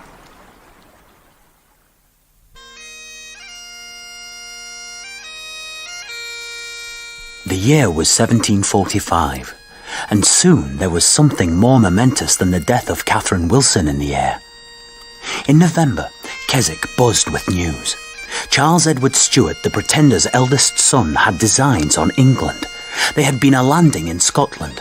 The rebels were already in Jedburgh and any moment would be heading south for Carlisle. Father Roche's chance had come after all these years. But I had no hunger now for rebellions, for I had been prospering lately and liked the security of the reigning Hanoverian dynasty. Yet a romantic soul breathed in me, as it breathed in my father. For months he had been itching to journey to Carlisle, so I was not surprised when on the evening of November the 7th, in the dark shadowed hall at Herries. Shall we ride to Carlisle tomorrow, Davy? Yes, Father, we shall. What are you going for? I don't know. Father has some purpose. Don't worry, Deb. It will be an adventure.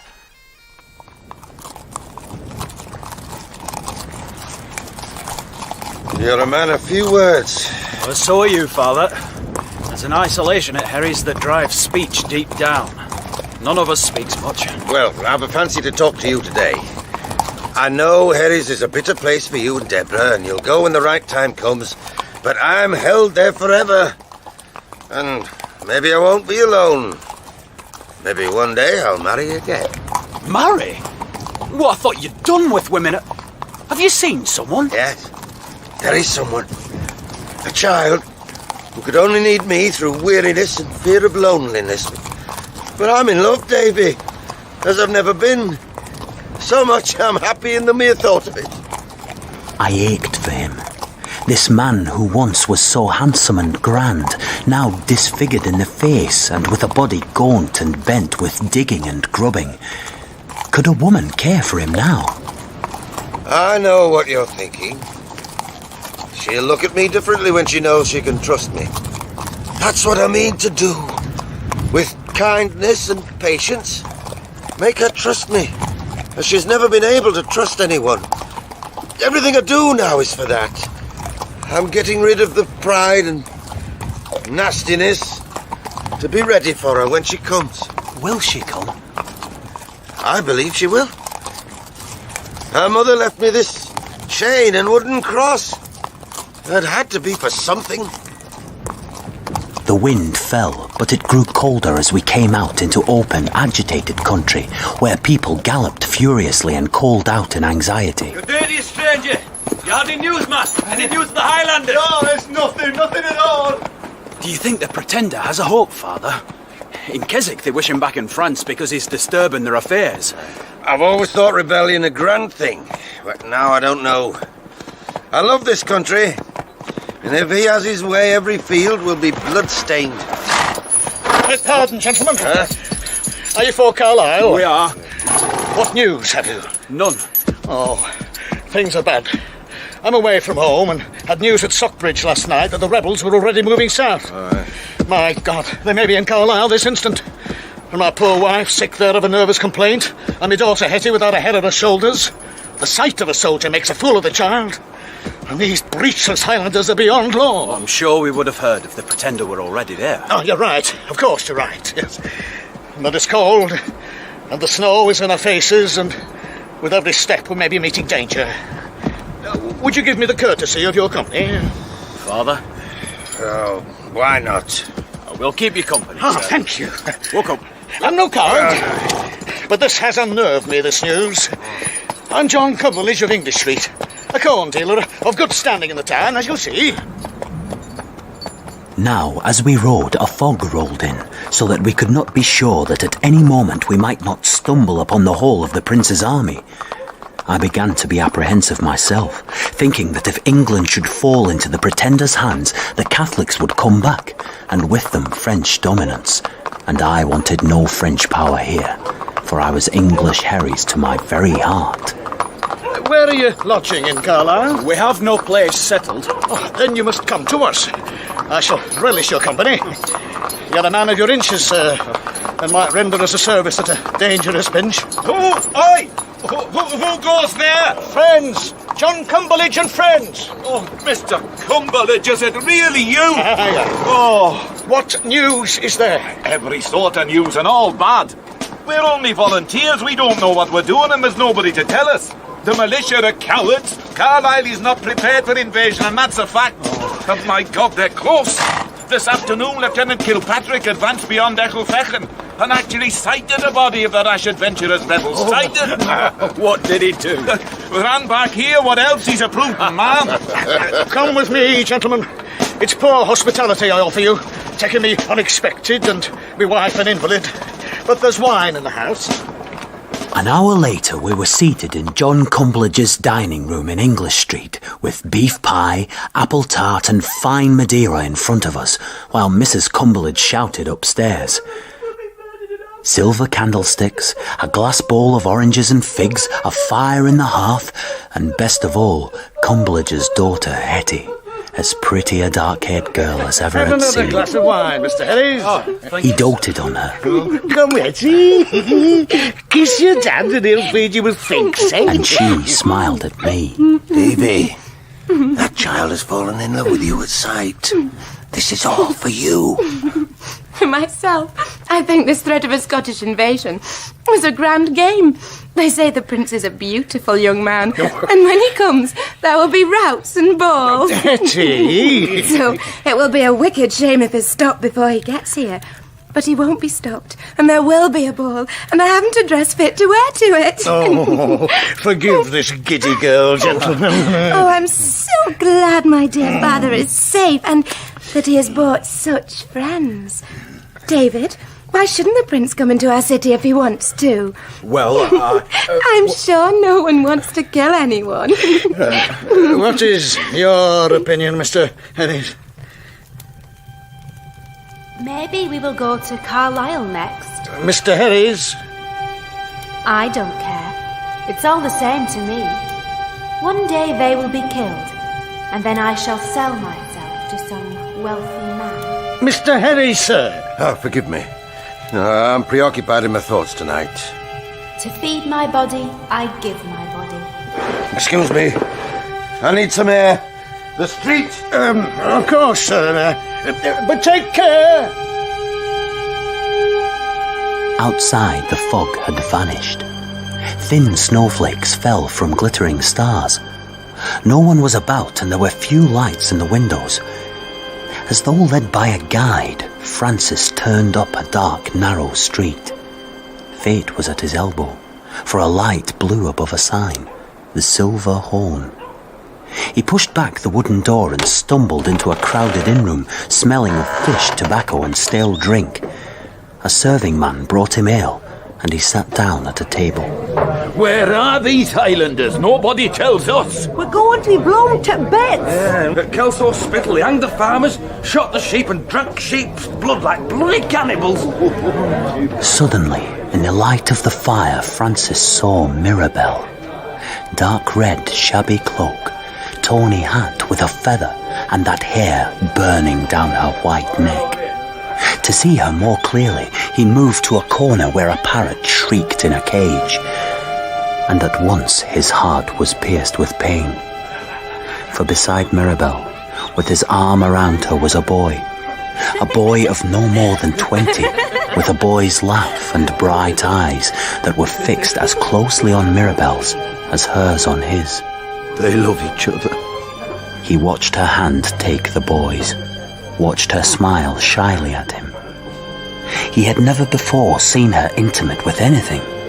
She had been always remote, and he had never dared to imagine how she would look when she was in love, for his only hope had been that she had never known what love was, and that he might be the first to teach her. Now that would never be. Then he noticed a third figure with them, a squat, black-bearded man sitting behind, his hair a black tangle over his forehead and black hair on the backs of his hands. His eyes never left the girl. All three were quiet, making a little world and history by themselves. For a penny I'd wring your neck, you evil bird. I shall buy the bird for you. Oh, I don't need him, Harry. Two is company. You and me. The swarthy man stared at Mirabell, and Francis, who had seen enough for one night, went out into the silent street.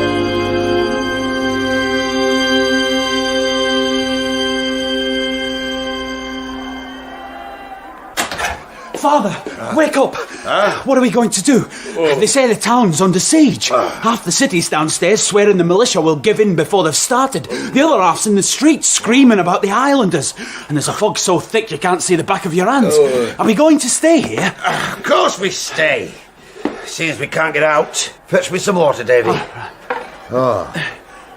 Old Cumberland loves me like a son this morning. His lady and a woman are raped already in their imagination and can't tell whether to be sorry or glad. Hetty's brave, though. She calls me a brother. Have you kissed her yet? Yes, I kissed her. She liked it. Good enough for now. But there'll be tears later. You're strong, Father. I am strong. And damned ugly. The fog's to my advantage as well as the rebels. Who are we for? The Prince and his Highlanders. Ourselves, Davy. We're for ourselves. Most of that day, Father and I walked the town listening to 1,000 rumours. Then, at 3 o'clock, when we had returned to the house, a party of 60 horsemen appeared on Starwick's bank overlooking the city. The castle's 10-gun battery fired to warn them off.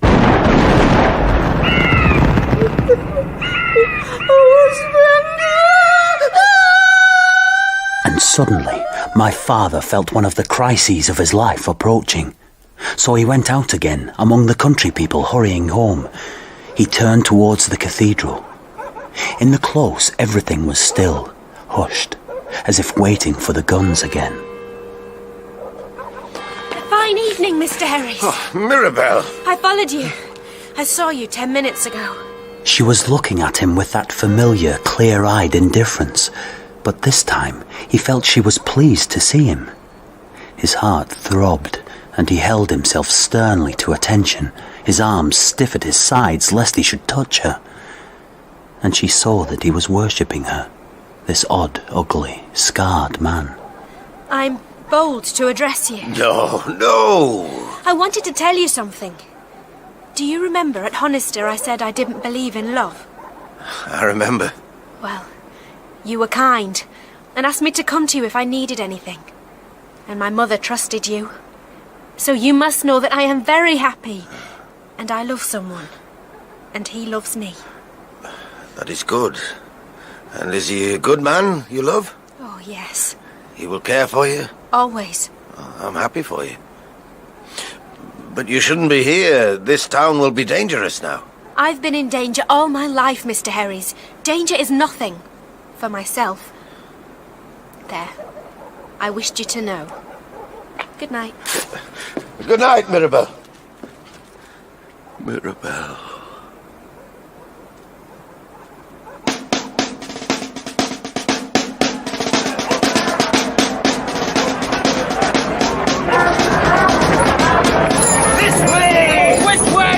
I can't see you! What's happening? What's happening? Hell's happening! Mr. Cumberland! On Sunday morning, Father and I and Mr. Cumberland were summoned to the defence of the city. In the fog, there was alarm and confusion. No one knows where the Prince and his army are, gentlemen.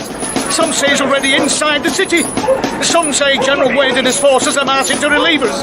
But most say we're to be left to our fate, and our children will be eaten alive, and our women violated, and our houses burned to the ground. The Highlanders are here! Help! Mr. Cumberland, don't leave us! I must do my duty, my love, and surrender myself to Colonel Durand's orders. Be careful, David! Come back safely! All was confusion on the city walls. Small companies of militia had been brought in from neighbouring towns and villages, and there was no order and no discipline. We lost each other in the fog. Francis found himself with a little fat man and an old countryman. Who is for the Lord? Who is for the Lord? Never mind that. Who is the Lord for? Oh, the pity of it in the waste of this town! Our Father which art in heaven, hallowed be thy name. But still nothing happened. Hours passed. Night fell. People moved quietly in the fog, listening for guns. Then someone lit a flare, and in its light Francis saw, close enough to touch, Mirabelle's young lover looking at him. And he hated him. The fog clears, boy. It does, sir. Oh, the Highlanders must be at our feet. I had a friend with me. We wished to be together. Harry?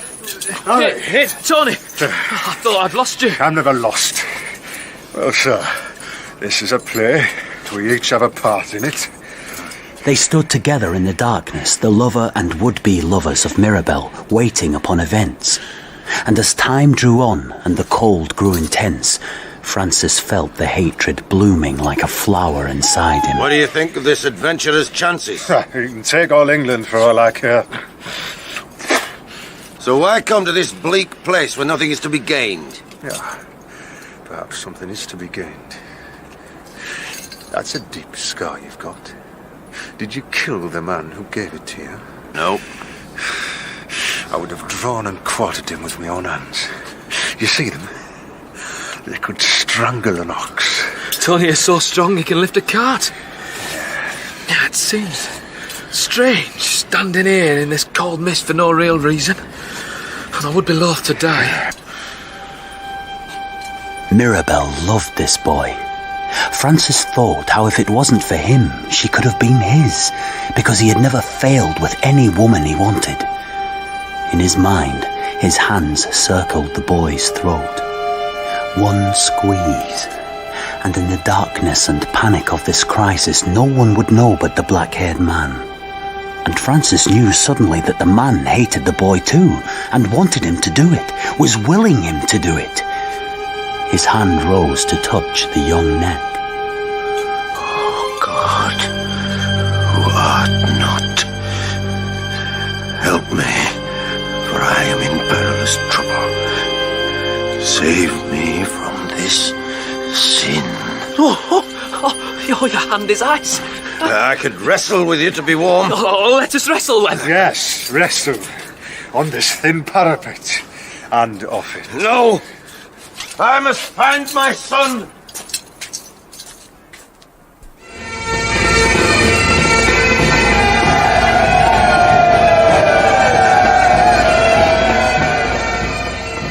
On the 16th of November, the Duke of Perth proclaimed the Prince's father King James III of England, and the Corporation of Carlisle, on bended knee, yielded the keys of the city. On the 18th of November, the Prince entered Carlisle. What can you see, David? What can you see? The thousands who were there had passed out of a nightmare. For me, with brave little Hetty Cumberland at my side, it was an especially happy day. At 26, I had never before kissed a woman, save in friendliness, but now Hetty had woken something in me, and I looked at the women about me with new eyes. Oh, David! She was pretty and ready to love me, and I wanted to love her too, but I could not, and every look from her eyes made me regret it. David, tell me! I see him! What is he like? He looks gallant, riding a white horse, proud and courteous and happy, like a king. How wonderful! The Prince is here! His Highlanders too, behaving with great propriety. There has been no mischief. They say many ladies are disappointed. At that hour, my father had his own adventure. After his struggle on the wall, he moved in a dream, because the only real thing to him now was Mirabelle Star. He had wandered through the town and reached English Street. Oh, Mr. Herries! Mirabelle, you shouldn't be out alone. I know. I'm going to my lodging. Do you see anyone following me? No. And no one will touch you while I'm here. Take my arm. Is it a short, black-bearded man? How did you know? His name is Anthony Thorne. I'm afraid of him, Mr. Herries. Not for myself, but for Harry, my lover. Anthony was a friend of my uncle's. Now he pretends to be Harry's friend, and Harry is so simple he believes him. But he isn't. He would make love to me if he dared. And now, when I leave them alone, I'm afraid of some evil. I've seen your lover. He has a noble face. He is noble. He's a poet. When we leave here, he'll marry me, and we will live in London. How different love has made you. I feel it. But you're both very young. If I can help you, I will. Maybe in your friendship I can find my salvation. I could rid you of Thorne. That's not easy. He's very strong. So am I.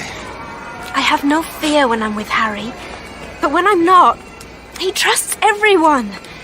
If he'd had my life, he wouldn't be so trusting. You can trust me. I told you on Honister I'm always by you if you need me. There is my lodging. And there's a light in my room. Harry's there. Goodbye, Mr. Herries.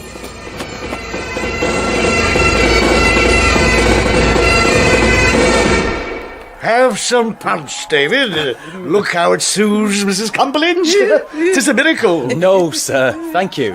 The prince is here. Here's to the beautiful prince. The streets are still crowded, Hetty. There's a great relief in the air. There's romance in the air, David. Oh, is there? You make me feel so safe. I could trust myself to you. Could you, Hetty? Father is pleased to hear. Mother too. Well, I'm glad. And we must return home soon. I have a business, an interest in 2 vessels in Liverpool, and maybe I shall buy a farm. You're very young for so much business. But if you had a wife to help you... David? Oh, Father, I was waiting for you.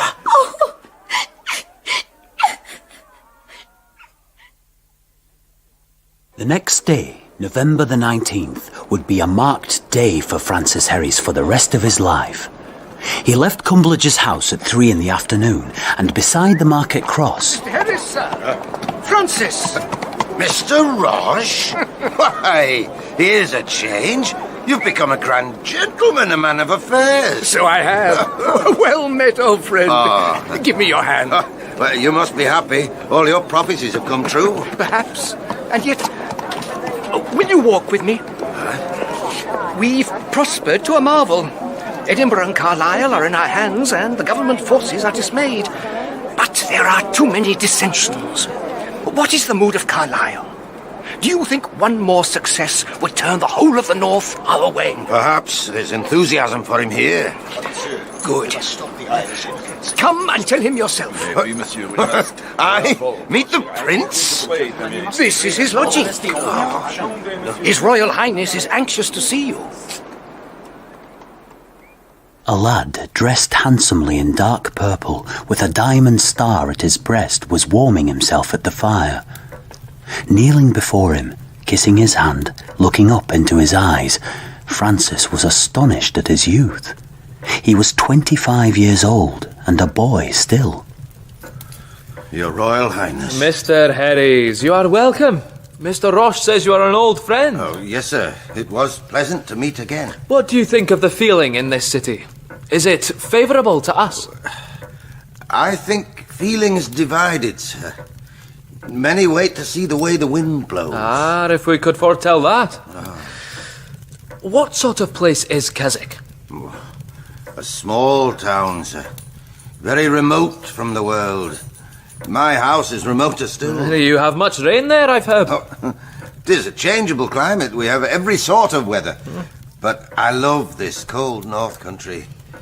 It has something magical for those who feel it. Perhaps I should leave the business I'm on and settle down in the mountains with you and shoot bears. Yours is no doubt the better part. But we have little choice in our destinies. At least you wish me well. I will always wish you well, sir. I love England with a passion, and I think you have the same love. If I were younger, I hope you will believe, sir, in my sympathy. I may need it, Mr. Herries. Thank you. Goodbye, sir.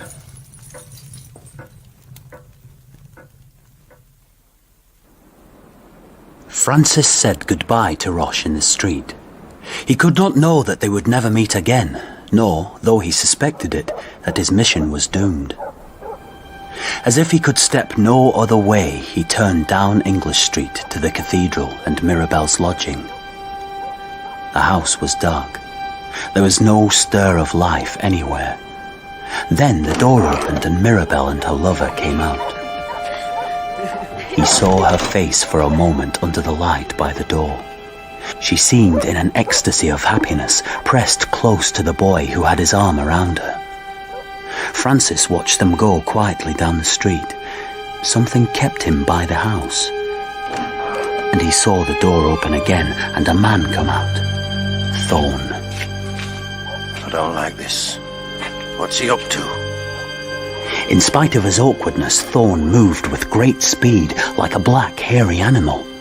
Francis followed, growing more anxious with every step as his quarry, never looking back, never hesitating, kept to the dark side streets. So they came to the castle, and turning a corner near the city wall, saw the girl and boy folded in each other's arms. Harry's back was to them. Suddenly, Thorne ran, making no noise, and at once Francis understood. Look out! Guard yourself! Harry! What? Thorne? Thorne! Thorne slipped away like a shadow into the shadows of the dusk. Harry! Mirabel! Harry! He's dead, Mirabel. He's not dead! You lie! You lie! Mirabel! You lie!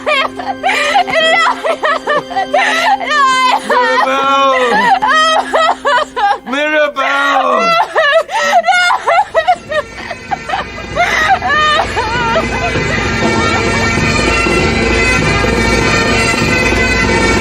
In Part 2 of Rogue Herries by Hugh Walpole, dramatised by Eric Pringle, Gavin Muir was Francis, Mark Bonnar David, Jane Whittenshaw Deborah, Janet Moore Margaret, and Deborah Berlin Mirabel Starr.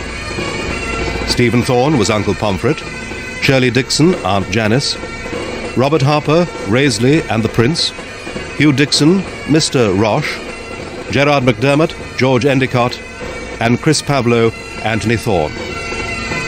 Gordon Reed was Mr. Cumberland, Carolyn Jones, Mrs. Cumberland, and Alison Pettit, Hetty. Other parts were played by Alex Lowe, Ioan Meredith, and members of the company. Rogue Herries is directed by David Blunt.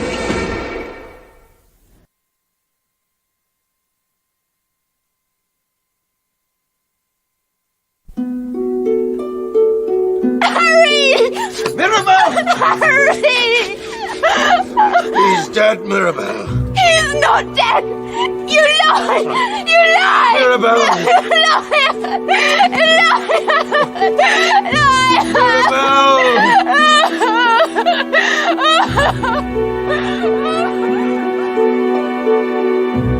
That night, after the Prince made his entry into Carlisle, I was climbing into bed in John Cumberland's house when my door opened.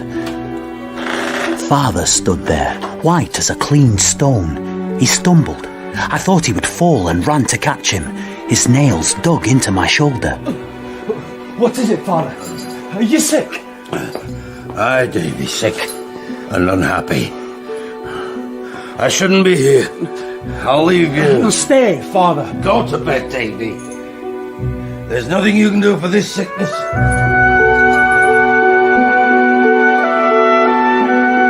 Rogue Herries by Hugh Walpole, dramatised in 4 parts by Eric Pringle. Part 3, The Wild Marriage.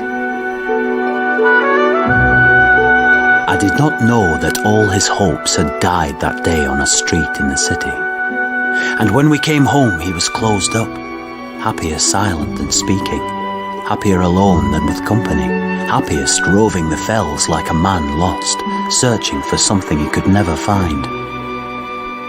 So matters stood for 11 years. In that time, my affairs progressed beyond all expectation. My Liverpool enterprise grew to 6 ventures. I bought land in Borrowdale, land beyond Keswick towards Troutbeck, and more land at the farther end of Bassenthwaite near Cockermouth. I took an office in Keswick and tried to interest Father in bills of lading, but he did not care for it, and his unpopularity hampered the business at every step. So he slipped back to Herries, and Herries and roving gave him a kind of restless contentment. But always he was looking. For what? And listening for what? We kept company with a haunted man. Then, one grand summer day in 1756, Deb and I rode into Keswick. We were to stay with Cousin Raisley and Sister Mary in Uncle Pomfret's house and attend the first ball of the season at the assembly rooms. Deb, rein him in! You're wild! I'm excited! I may be 33, a very great age, I know, but I can still get excited by a ball and a new horse and a beautiful afternoon. Oh, I don't know how you can stay so calm, Davy. You smile away at your thoughts of ships and grain, and it's so irritating I'd like to stick a pin in you to wake you up. I'm awake. Look, isn't Derwentwater splendid? Oh, magical. You know, I often walk from Herries to sit beside it. This is a holy place for me. It will change, though. We're coming to a new time. The north is opening up, and with the new toll roads, our valley will no longer be enclosed. People will change, too. They should change. They're cruel to Father. That's because he's stranger than ever these last few years. So they fear him more than ever. He's never been like anybody else. He used to frighten me, but now I love him as I never did. I'd be proud to comfort him if he'd let me. Well, he'll not let you. Or me, or anyone. Oh, I love him more every year and understand him less. Father begins where we leave off. He's in a country we've never even seen a map of. Yet he influences us. He affects me in everything I do. I don't know how he doesn't try to and keeps telling me to break away and forget him. I'll have to do that soon, Deb. I'm 36 and I hate Herries. Oh, am I never to have my own life, or children, or freedom? Why do I love Father so much when I don't understand him and he infuriates me? Because you're his son. Anyway, you're lucky because you're a man. I'm younger than you, yet I'm an old maid. I could have loved a man, but no man has ever wanted me. Well, they don't know your worth. God, don't lose heart, Deb. Who knows? At the ball, maybe. The ball! The ball! Come on, Appleseed. Let's go to the ball. Bravely said, sister. Speak up for yourself. It's time I did. I'm 33 years old. And here is my sister Mary, Lady of Keswick, in a wig decorated with pom-poms. David, Deborah, see how our children have grown. Cynthia is 2 and Pomfret 5. Children, greet your aunt and uncle. Are they not 5? Aye. Other Herries are gathered here. Grandison, Mary and Cousin Pelham from London, little Uncle Harcourt from Ravenglass, funereal Dorothy Forster from Northumberland, all visiting Keswick and all going to the ball. Where is Uncle Pomfret? Alone in his room, deserted in his own house, his legs swollen to twice the size and laid out on a chair in front of him. Little Deb, here's your poor uncle, 78 years old, rotten with gout, and nobody caring whether he lives or dies. Don't cry, Uncle. What else is there to do? When poor Jannice died, I thought I'd have some peace, but there's too much peace. Tell me, how does your father, my brother? He was closer to me than any of them, you know. But I was afraid of your aunt. And Francis didn't want me. He didn't want any of us. Here, bend the head a moment, little darling, and I'll whisper thee something. What is it? When thou hast a man, don't take one too clever like thy father, for he'll dream without thee. No, stupid, like the Uncle Bum, for he'll not dream at all. Do thou the dreaming, and he'll never leave thee. Hey? Right? Am I not right? Hey? Oh! Right. Oh.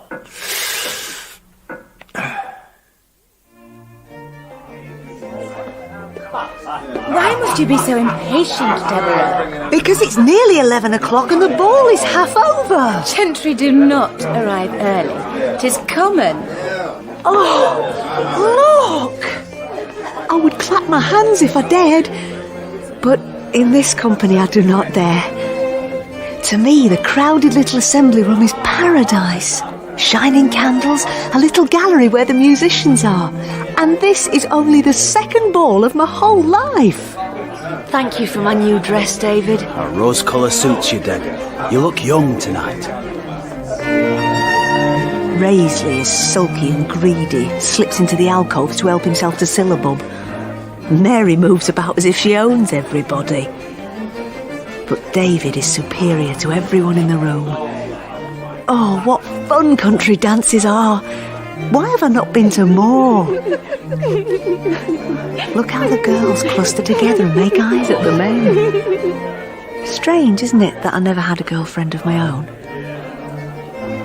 If someone doesn't invite me to dance soon... Excuse me. Pardon? I spy a little room on the bench beside you. If I might avail myself. You may, sir. Thank you. 'Tis a squeeze, I'm afraid. Then squeeze, by all means. A clergyman, short and sturdy with a chubby face. Probably someone's private chaplain, for he looks a gentleman. Strong-looking, fresh-faced, fine eyes. Very pleasant. I'm sorry. It's too tight for you. No. It's just that I wanted... that is... Pray, sir, be seated. I fear I incommode you.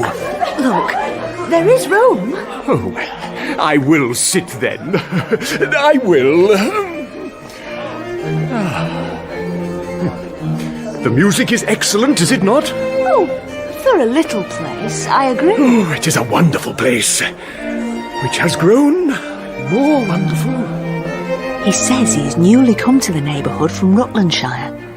He's in charge of a Cockermouth parish and is interested in nature generally and birds particularly. That is a great link between us. Would you care for a little refreshment? Yes, I would. Thank you. We walk to the alcove together. Does this exceed proper modesty? I don't know. But I'm 33 and he's a clergyman, so it's probably all right.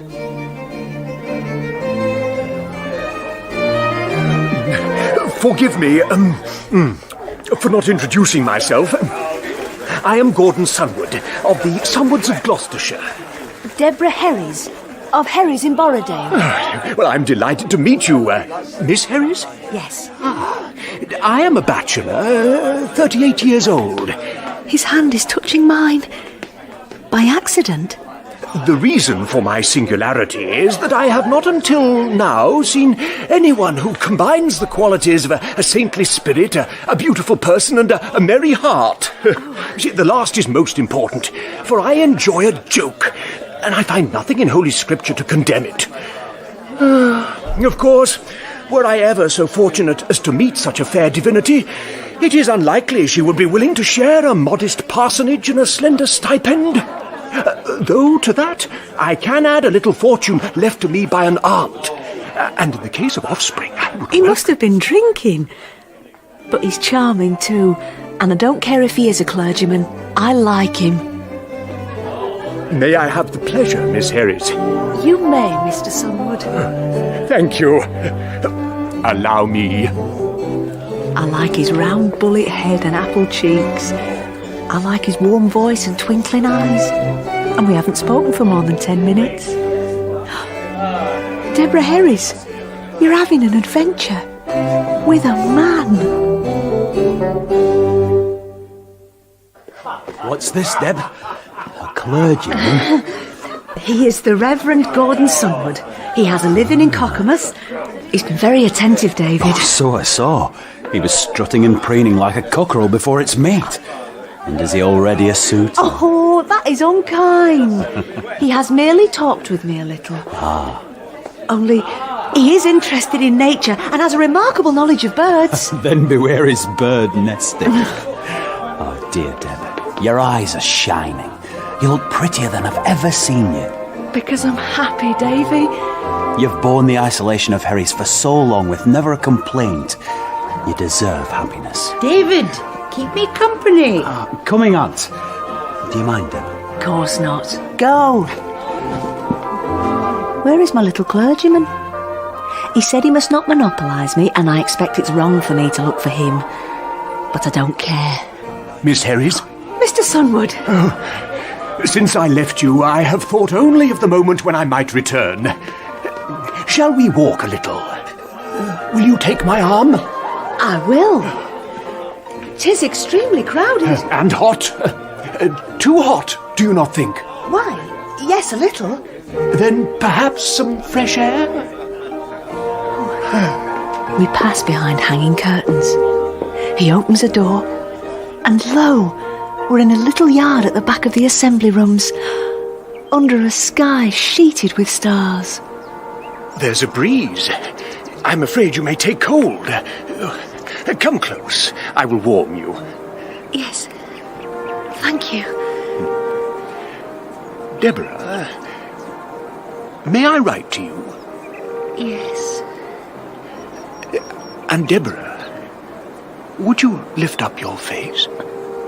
Yes, I would.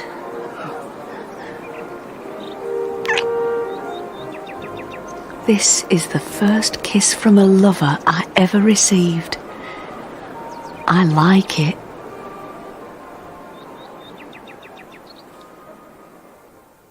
There is no rain in the world like the rain of this country.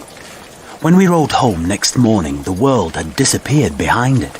The lake was invisible, the hills were smothered in cloud, and our horses plunged along a path that was utter mire and ruin. But we were happy. I had liked meeting the other Herries. And Deb was in a world of her own. I'm born again by a kiss. I shall marry Gordon Sunwood. He will ask me. Oh, he's honest and good, and what if he is a clergyman? I am very suited to be a clergyman's wife, and the mother of a clergyman's children. Deb, look! There's Father waiting for us by the gate. Something's happened. Something bad? To stand in this rain? No, he's laughing. Look! Davy! Get down! I must talk to you before you go in. Oh, come close. There is a lady in the house. She's strange here. Be kind to her for my sake. I'm to marry her this day. Marry, Father? Today? I went into Keswick yesterday and have the licence. Don't be angry with me for not telling you. For 11 years I've served my apprenticeship, and now she has come to me of her own free will. These last few months have been hard for her, so be gentle. Come in now. If this is for your happiness, Father, heaven bless her, whoever she may be. As we entered the dining hall, I expected some opulent woman like Alice Press who had caught Father's fancy. Instead, a girl in a fantastically coloured dress of orange and crimson crouched by the fire, her head in her hands. When she saw us, she jumped up as if to defend herself, and I recognised a vagabond girl I used to meet long ago on the valley roads, begging and mocking me. But that was a child. This a woman, with a body tall and grown but bitterly thin, and a peaked face set like a mask with hostile eyes. Mirabelle, this is my son David. We are old friends. Now we will be new friends. And this is my daughter Deborah. I hope you'll be happy with us. Come with me, Davy. We'll be back soon. You will make better friends without us. What can I say to this fierce creature? It's incredible that Father should marry her, but everything about him has always been incredible to me. Mirabelle's a pretty name. It's a crazy name. A man's name. My mother had it from a play.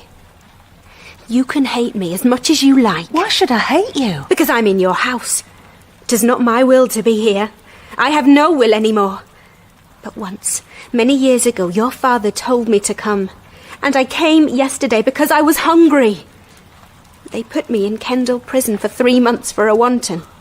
And then for 2 weeks, I was without food. Oh, Mirabelle. Your father has been good to me.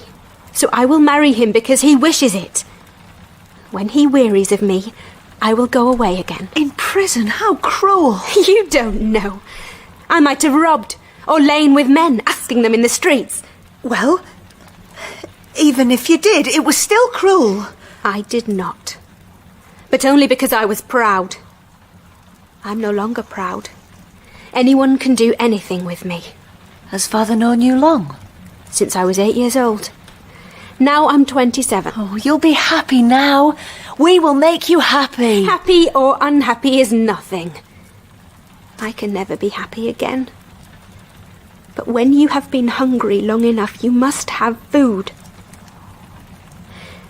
I will work for your father and give him what he needs, if I can. It was like a dream. The ceremony was in Rothswaite Chapel, and Father and Mirabelle made an outlandish pair walking there from Herries. He very proud and dressed in a grand suit of cinnamon and gold, which fitted oddly with his ugly scarred face and long grey hair, and she on his arm, hanging her head and looking like a gypsy from a fair. Deborah and I walked behind. We were joined by an old woman from a cottage door, men and women working in the fields, children playing, and a wizened little hunchbacked pedlar selling his wares outside the inn. So the little chapel was full, and Francis Herries took Mirabelle's star for his wedded wife, and kissed her, and walked with her outside into a silent crowd of people. Friends and neighbours, you are welcome at my house. Enter and drink to the bride. Drink to the bride? Aye, why not?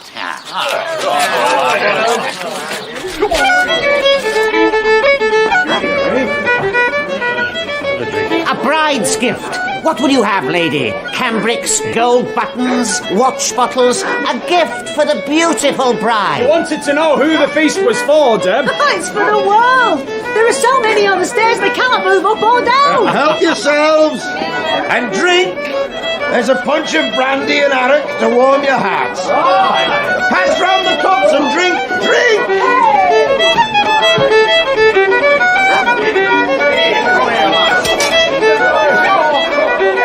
There's something false in this wildness. The Mirabelle's silence makes it even stranger. David is doing what he can to be friendly, but I feel a crisis coming. Lovely Lady Mirabelle. You there, Pedlar. Keep your distance. I would touch you. Let me touch your sleeve. No! Get away from her. A kiss from the happy bride. Oh, you fit. Pedlar! Get out! Get out! Go on! Get out of here! David, stop Get out of my Why? Look at them. They called father a devil. Well, now the devil is after them. Get out of my house! You with the rest, Pedlar! Out! Well, Davy. Our first hospitality. Well, Father, you made the punch too mighty for them.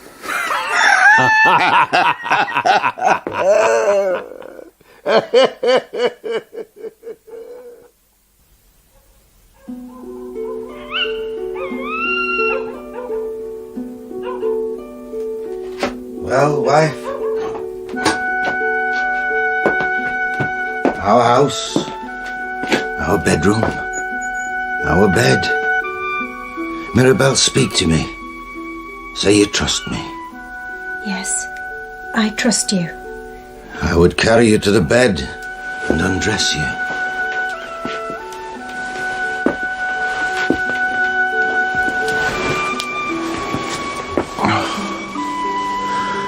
Oh, my darling.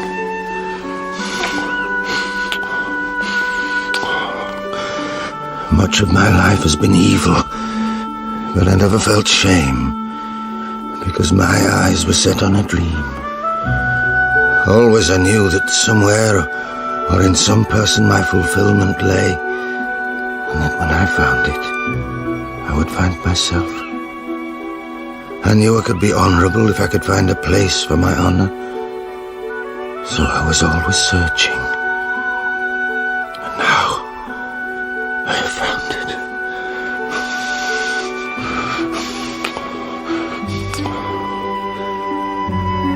This is the place for my honour. Mirabelle, I have years left to me and I'm strong. There's no task too hard for me. Now I have you. Your poor cheek. That is nothing now. If you stay with me, no unhappiness can touch me. You know I loved once. I know. When he was killed, I was slain too. Francis, I'm a dead woman. I care for you. I feel sorry for you. But I have no love for you. I can never love anyone again, I think. So I wish you did not love me so much. I can't help it. You've shown me more kindness than anyone ever. So I will do my very best to please you. Oh, Francis. It's all right. There, my darling. Everything will come right. You'll see.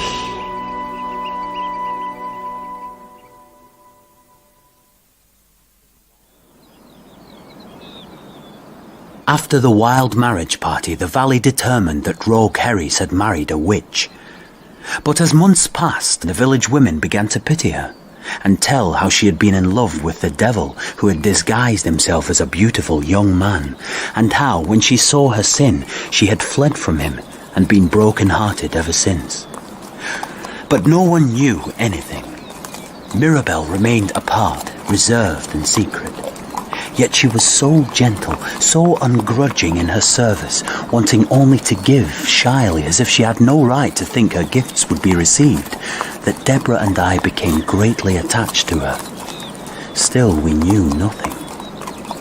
until one unexpectedly warm day in February, Deborah rode out with Mirabell to Whinlatter, and resting above Bassenthwaite, told her about her little clergyman and the Keswick ball, and their kiss under the stars. Isn't it foolish to be so in love at my age?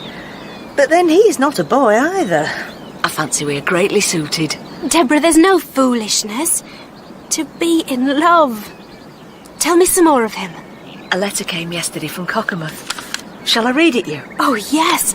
Read it. My dearest friend, when I had read your letter, I grumbled, for I would have had it so lengthy, the reading would stretch until I might see you again. I have read it 12 times over, and now could read it blindfold and make no mistake.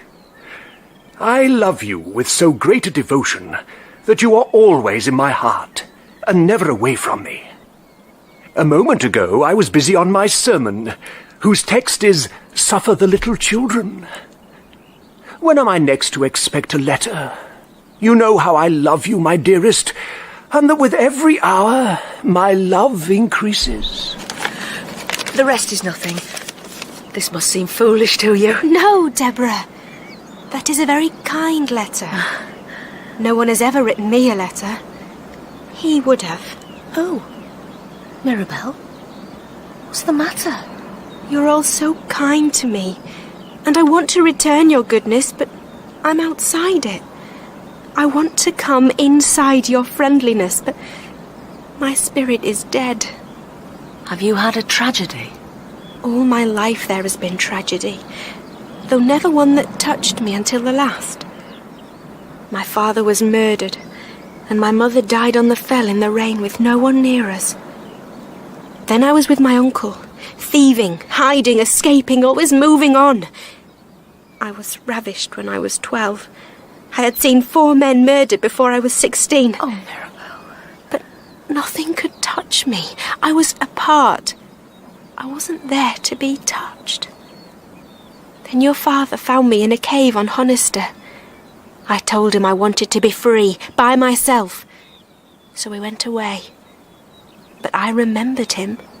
He's not easy to forget. Francis is a whole man, not a piece of one. Yes, he is. I didn't care for him then. I cared for no one. Only the memory of my mother made me lonely sometimes. And when men wanted me, I was lonely because I hated men. And then we came to Carlisle. There was a man there. His name was Thorne. He was hideous, squat, black, always cold to the touch. He came to my bed, but I fought him and forced him away. After that, he watched me. He was always there, watching.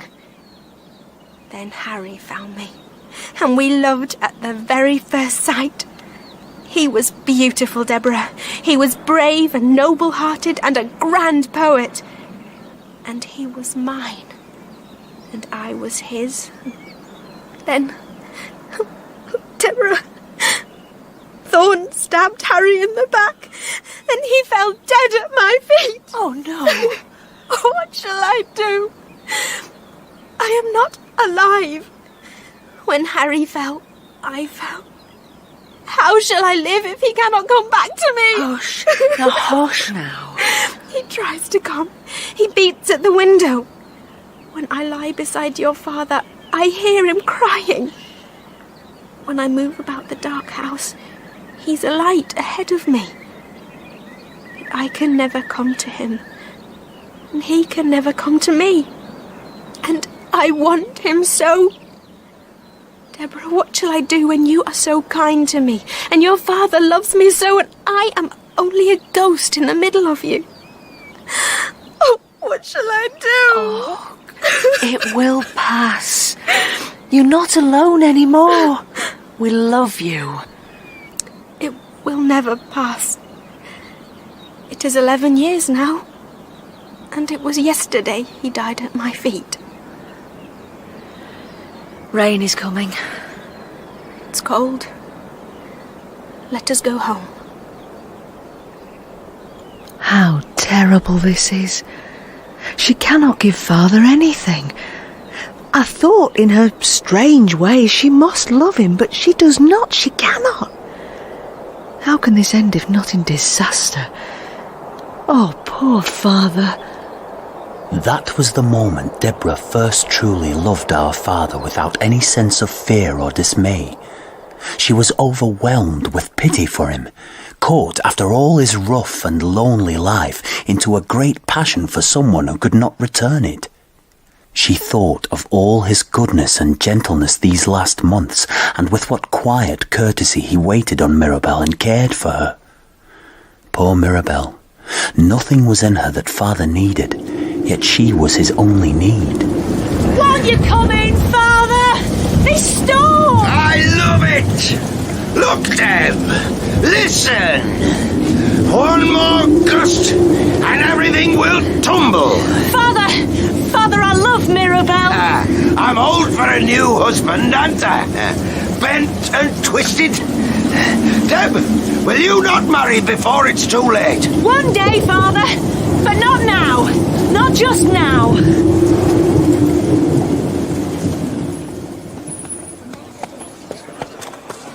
Next morning, Francis Herries took his wife into Keswick to show her off. They arrived to find the square thronged with people. Has there been some trouble? What's happening? It's the Methodist, George Whitfield's preaching. He's a brave man. 5 years ago, they stoned a Methodist preacher here. Oh, times are different now. Nobody'll stone missing. Why don't you stay and listen? Can we, Francis? If we can see what's going on. Let's move higher up. I've heard of this Whitfield.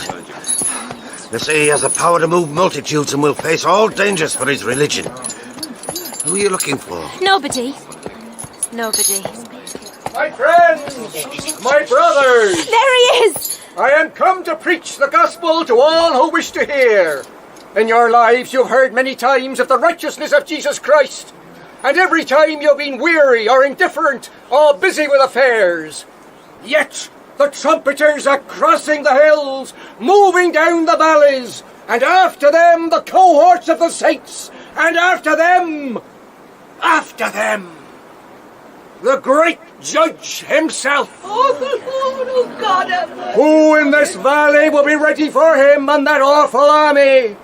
Even now, outside your door, there comes the summoning blast. No time for preparation, no time for hiding the things that should not be seen. The Judge is here. Oh, my hearers, the wrath to come. Harry! Mirabell. Oh, Harry! Sir, are you ready? For even as you stand here now, so it is certain you will stand before your God. Depart from me, ye cursed, into everlasting fire. Oh, Harry wasn't ready. Hush, my darling. Francis, he wasn't ready. He had no time. Shelter from the stormy blast and our eternal home. I would not for the world have had Whitfield upset you with his rantings. Once they would have driven him out of town. But there's a new time coming. This Methodism is part of it. You're part of it, and Deborah and David and David's business. Not for me. I belong to the old world that is passing. Mirabell, I would ask you a question. I should not, but I can't help it. Do I seem so very old to you? Old? Why, no. Because all my life seems behind me. Yet loving you, it is only beginning. Mirabell, on our wedding night, you said you could not love me. I've never questioned you again, but now it's too much for me. I have to know. Have you learned to love me just a little? Francis, I do not feel you old. I feel you good. So very good. Better far than I'd ever thought. But we're friends, aren't we? Good, trusting friends. I'm not made for love. It came only once, and that was a dream. Friendship? What is friendship for a man? I don't want a friend. Mirabell, my love for you is eating me up. I lie with you in my arms and you're not there. I touch you and you're gone. But I must have a little of you. I must have something. Francis, I can't lie to you. Even if you kill me, I won't be dishonest. It isn't my fault that I'm apart. I'm apart even from myself. Damn! Francis, I would give you everything. I have never wanted so much to give myself, but I cannot. I should never have come. I'm wicked. I'm a cheat. I care for you so much I'd give anything to make you happy. But love escaped me that day in Carlisle, and I cannot find a way to get it back.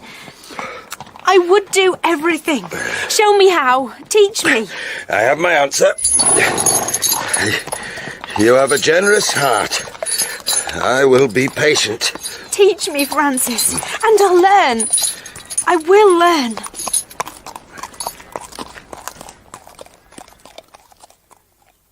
In this history of our father and the Herries dynasty, the time has come to speak of David. And since my brother is much too shy and modest to speak of himself, I must do it for him. In May 1758, the second year of father's marriage, he was 38 years old. He still looked boyish. His strength was prodigious. He could lift Statesman Peel with one hand and Fat Benjamin with the other, and men came from Ennerdale and Eskdale to watch him wrestle. They said he could be a terrible man with his fists and might kill somebody if he lost his temper. But he hardly ever lost his temper, and the kindliness of his nature drove him to find the better parts in others and wish everybody well. I'm no saint, Deb. No, you're not. You get exasperated and sulky and unjust like everybody else. But with you, it doesn't last. The only thing that lasts is your restlessness, and it worries me because it's getting worse. You need a woman. I've had women. Little encounters in Liverpool. Useless to a man like you. You need someone to love. Deb, you amaze me. I'm right, aren't I? You have a warm heart and it needs another. Well, so does yours. Why don't you marry a clergyman? He asks you often enough. How can I leave here with things as they are? Father needs me just now. Oh, he hardly knows you're about. He's forgotten me. I miss him, Deb. I miss our old closeness. I know. Mirebella's got in the way. You know, I never thought it possible that a person could be so absorbed in another as father is in her.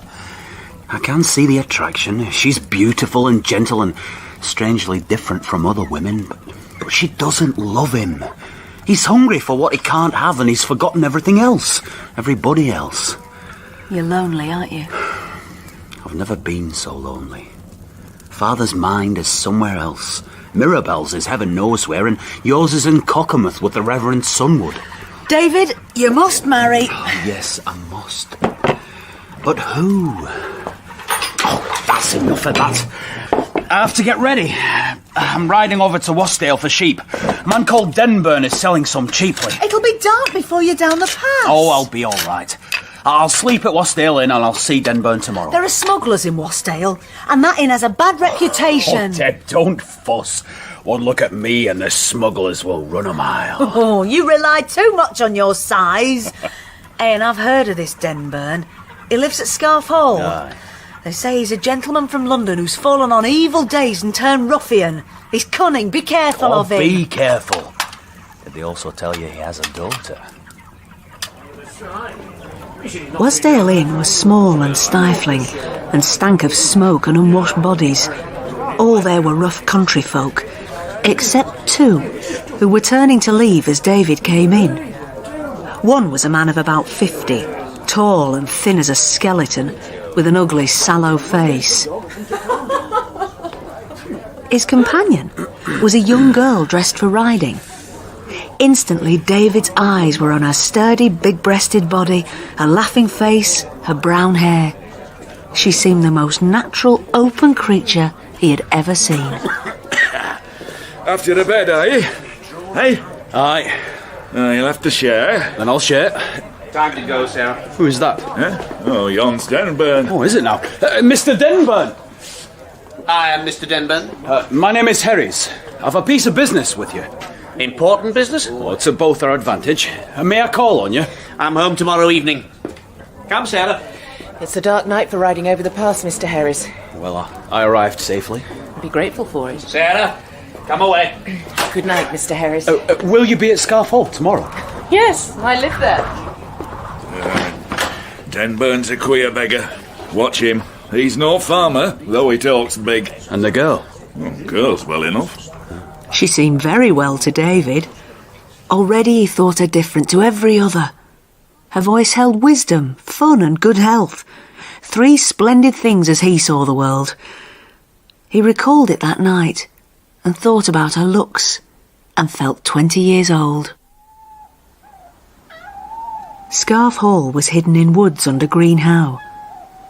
As David reached it the next night, the moon sailed over the screes and the house swam in a pale light like green water. A cat rubbed against his legs. An old man answered the door. Come this way, Mr. Master's supping with Miss Denburn and Captain Barnett, old woman. That's Miss Plain. Mr. Herries. Welcome to my house, Herries. Sit with us. Have some pie. Glass of wine. Thank you. This is my friend, Captain Van. Good evening, Captain. Damn blast. Miss Denburn you have met. Hello, Miss Denburn. Good evening, Mr. Herries. My business is with your sheep, Mr. Denburn. Huh? I should have told you so at first. I must come back to look at them. Sheep? Good Christ. Well, you've come to the right place. There are no sheep like my sheep in the whole of northern England. I know sheep better than anyone in this cursed neighbourhood, and rear them better than its wretched climate deserves. God, this whole country's a mire, and the Hanoverians are its swill masters. Yes, really. I know what I'm talking about. A pox on the lot. And into the Thames with the bastards. Exactly so, Captain. It is time for ladies to retire. Sarah? Good night, Mr. Herries. Allow me. Ladies to retire. Good night, Miss Denburn. I wish... that is... Tomorrow, Mr. Herries. You're a big man, mister. But I a fighting man. He's of a size to challenge. What say you, Captain? Aye, let's try. Let's try a 4. I don't think so. Do you refuse? Come on, strip man. I'm strong enough for you. I fancy he is, Herries. And I have fingers of steel. Which crack walnuts like beads. So, what say you? My fingers? Or the captain's muscle? Or both? 2 against 1. In this lonely place. That's an invitation I must refuse. For tonight, at least. But I'll see your sheep in the morning. I'll take my leave, gentlemen. My thanks for the wine. And the music.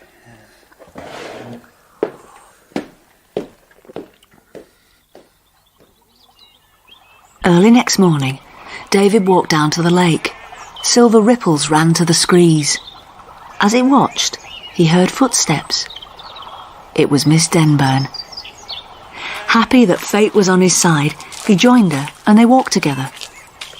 She seemed curious about him, so he told her about himself, his business, his home. Rothwaite. I know Rothwaite. Miss Denburn. My name is Sarah. You are married, Mr. Harris? Not yet. Not married. And you? Do you live alone here with your father? Mr. Denburn is not my father. He's not? My parents died. He is my uncle and guardian. I am glad he's not your father. I do not like him. I've always hated him. He's a detestable man. He wants me to marry that pig of a captain. Ban! That drunkard! You cannot! I will not. But my resolve irritates them vastly. I'll return to London when... if I can. But Uncle's guardianship is strict, and he or the captain is always on the watch. You see, Mr. Herries, I'm a captive. I can help you. I must get back. It's dangerous for me to be away. I shall release you, Sarah. Why should you? Because I love you. What? Already? I loved you at first sight in the inn. Sarah, I've never truly loved anyone until now. What? You the age you are and the handsome man you are and never loved anyone before? No, never. I shall love you forever. David Herries, what a delightful man you are. Give me your hand. Shall we meet again? This afternoon. There's a farm below Lingmel. I'll walk there with the old lady who is my duenna. She has a wonderful virtue. Sit her in a comfortable chair with a kerchief over her face and she falls asleep. She'll sleep in the farmhouse and not disturb us. I'll meet you in the meadow beyond. David. Yes? All my life I have been with bad, ugly thinking, vilely acting men. It is a great pleasure to meet you. David saw Denburn's sheep later that morning. He bought the sheep and hated Denburn so much he could hardly keep his hands off his throat. Afterwards, he moved in a hazy vision of himself as husband of Sarah and father of her children. Wonder lit the world. He had never suspected that love would be like this. Nothing could prevent their marrying, though how that might be achieved, how he might snatch her from her captivity, never occurred to him. David could only think of one thing at a time, and for now, love was enough. Enough? It was so much that when he met Sarah on a sunny meadow under Lingmel, he could hardly speak. Sarah, what I said this morning about loving you, I meant it. I'm glad. You're not angry? How could I be angry when I loved you the first instant I saw you? The first? The very first. I would kiss you, Sarah. I would have you do it. You must come away with me. Of course I must, but how? Walk out of the house. Stay out, now. I'll get my horse. We'll ride over the pass, down into Borrowdale and home. Sarah, come now. Oh, if I could, but it isn't so simple. Why? You can't realise what it's like for me here.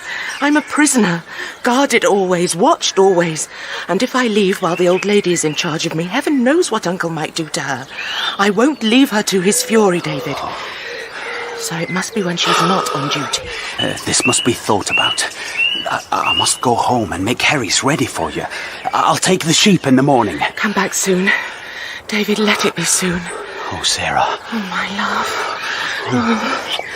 Oh. David, you mustn't think, because I told you so quickly that I love you, that love is a light word for me. I've been moving to this my whole life long. Well, I too. I'll love you forever, Sarah. I hope you will.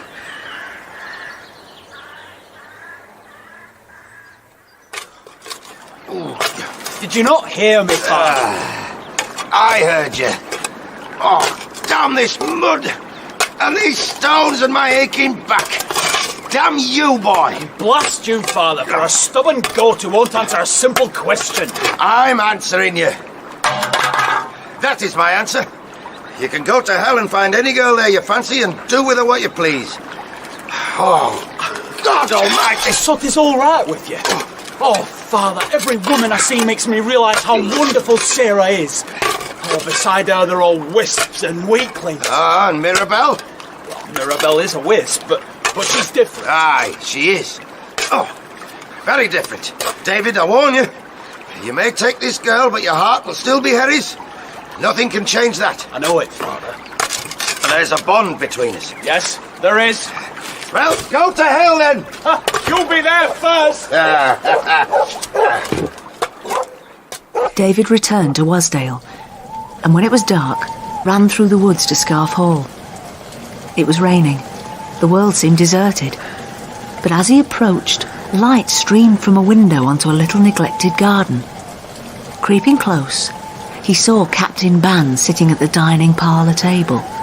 He was alone and stupidly, angrily drunk. In a rage, the captain swept a chessboard off the table. Then the door opened and Sarah entered. She spoke. Ludicrously, the captain fell to one knee and overbalanced onto the floor. In that moment, David stepped into the light. Sarah saw him. Her face flushed. She put a hand to her breast. Quickly, she ran from the room. David! Oh, David! Oh. Sarah, It must be tomorrow night. I'll be here, on the lawn. What time shall it be? At this time, but 'tis difficult. If I'm delayed, wait for me. Kiss me again. Hold me tightly. If I had other clothes, I would come now. Oh. Do you love me? Have you thought of me? I love you so much I haven't ate a thing these 2 days. Oh. 'Tis the captain. Kiss me again. No, I must go until tomorrow. David stayed in the secluded little valley all next day, which was cold with a great wind. In the evening the wind dropped. The hills were clear. Later there would be a moon.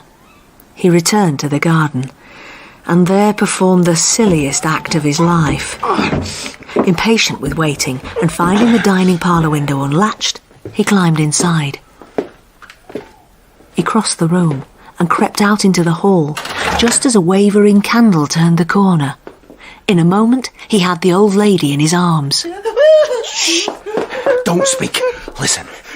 You love Miss Denburn, I know you do, but she's in great peril, so must be away with me tonight. Do you understand? I regret the inconvenience, but every moment has its danger.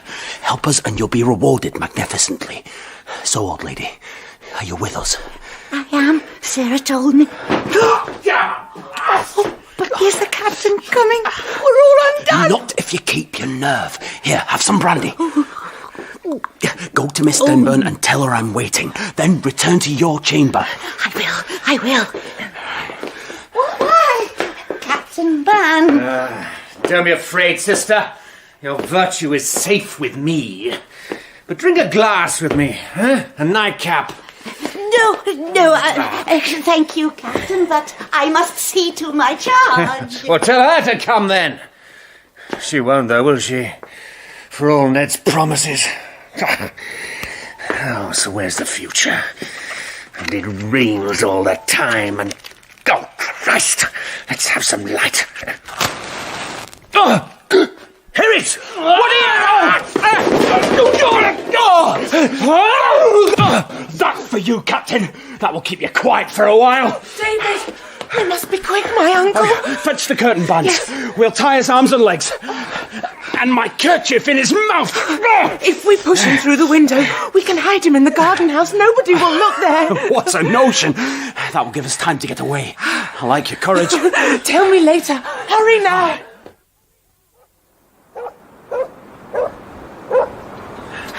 We're away. We're free. How long will that garden house boat last? Not long. The wood's rotten. Well, the captain had a moderate taste of my fingers. We should do the kissing later. There's no time now, and soon there'll be the moon. Oh, you did that bravely, Sarah. I love you 1,000 times for it. I did not know that love would be thus. Oh, nor I. Come, we must hurry. What a fright I had. I was on the stairs by Uncle's door when the crash came.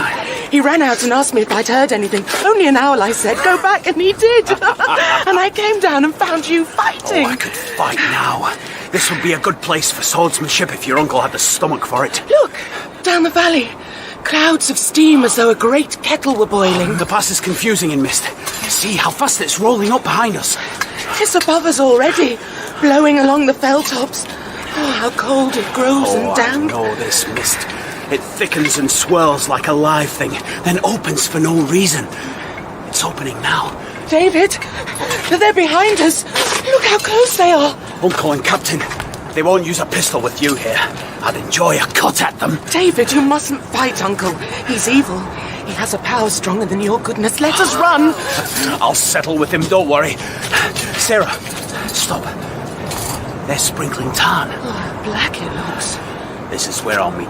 No, David. I'll make a statement or two so your uncle understands my feeling for him before I take you from him. That is justice. Justice? What does he know about justice? That higher ground would be even better. The moon has vanished. Here's the mist coming up again. Oh, and they're just below us. Herries! Herries! Now they've disappeared. Listen. We're caught. Stay there. Where are you going? I can't see you. I'll not move till this mist thins. 'Tis the devil's work. Herries! David!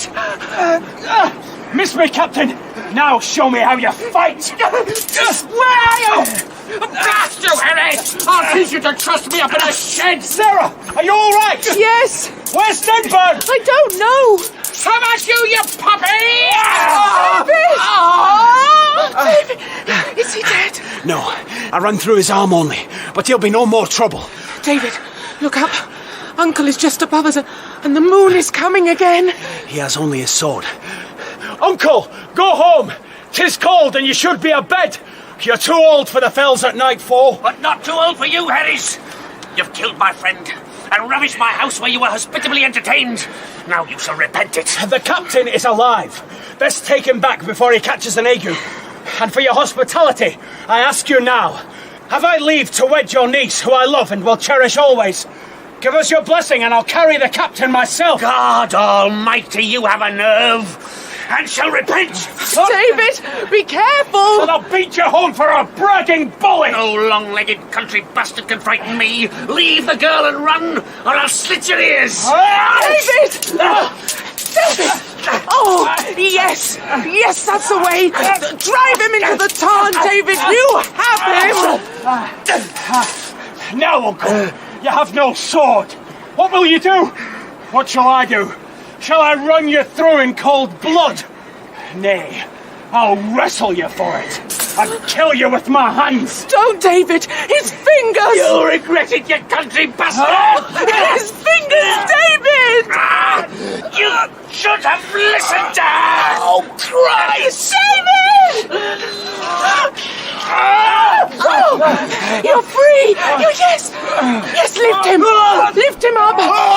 Throw him into the tarn! Oh, David! Oh, my darling! So David won his girl and brought her home to Herries. The house was a volcano waiting to erupt, and all of us living there knew that when it did, nothing would ever be the same again.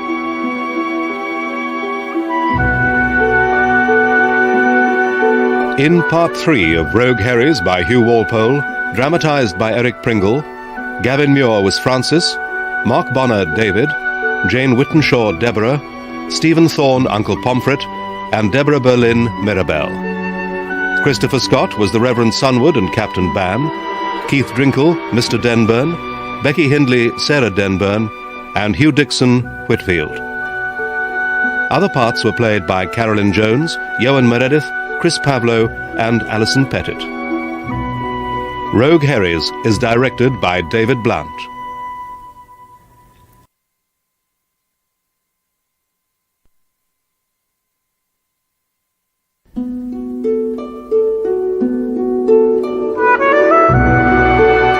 Rogue Herries by Hugh Walpole, dramatised in 4 parts by Eric Pringle. Part 4, A Great Age to be Beginning.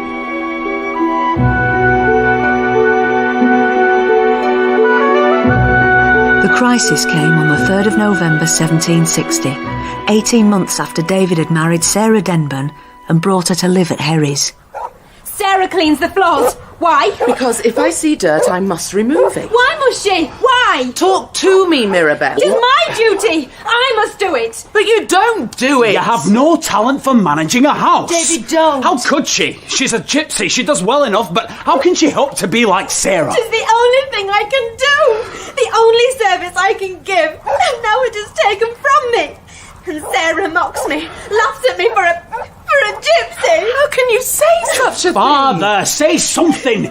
This cannot go on. Sarah is with child. In her condition... The house is my duty! Quiet, woman! 'Tis Mrs. Benjamin's duty if anybody's. But who cares? Let the house rot! Or stop snivelling! Damn you for a fool! Francis! Oh, Father, not again. Talent for a house? You don't even like living in a house. You lived in a cave. Preferred it. No! Cave woman! Father! Keep out of this, baby. You began it. Now 'tis between me and this vagabond. Oh, God. She's not fit to be in this company. Get out! Father, stop! I can't bear it. Out! Do you hear me? Out!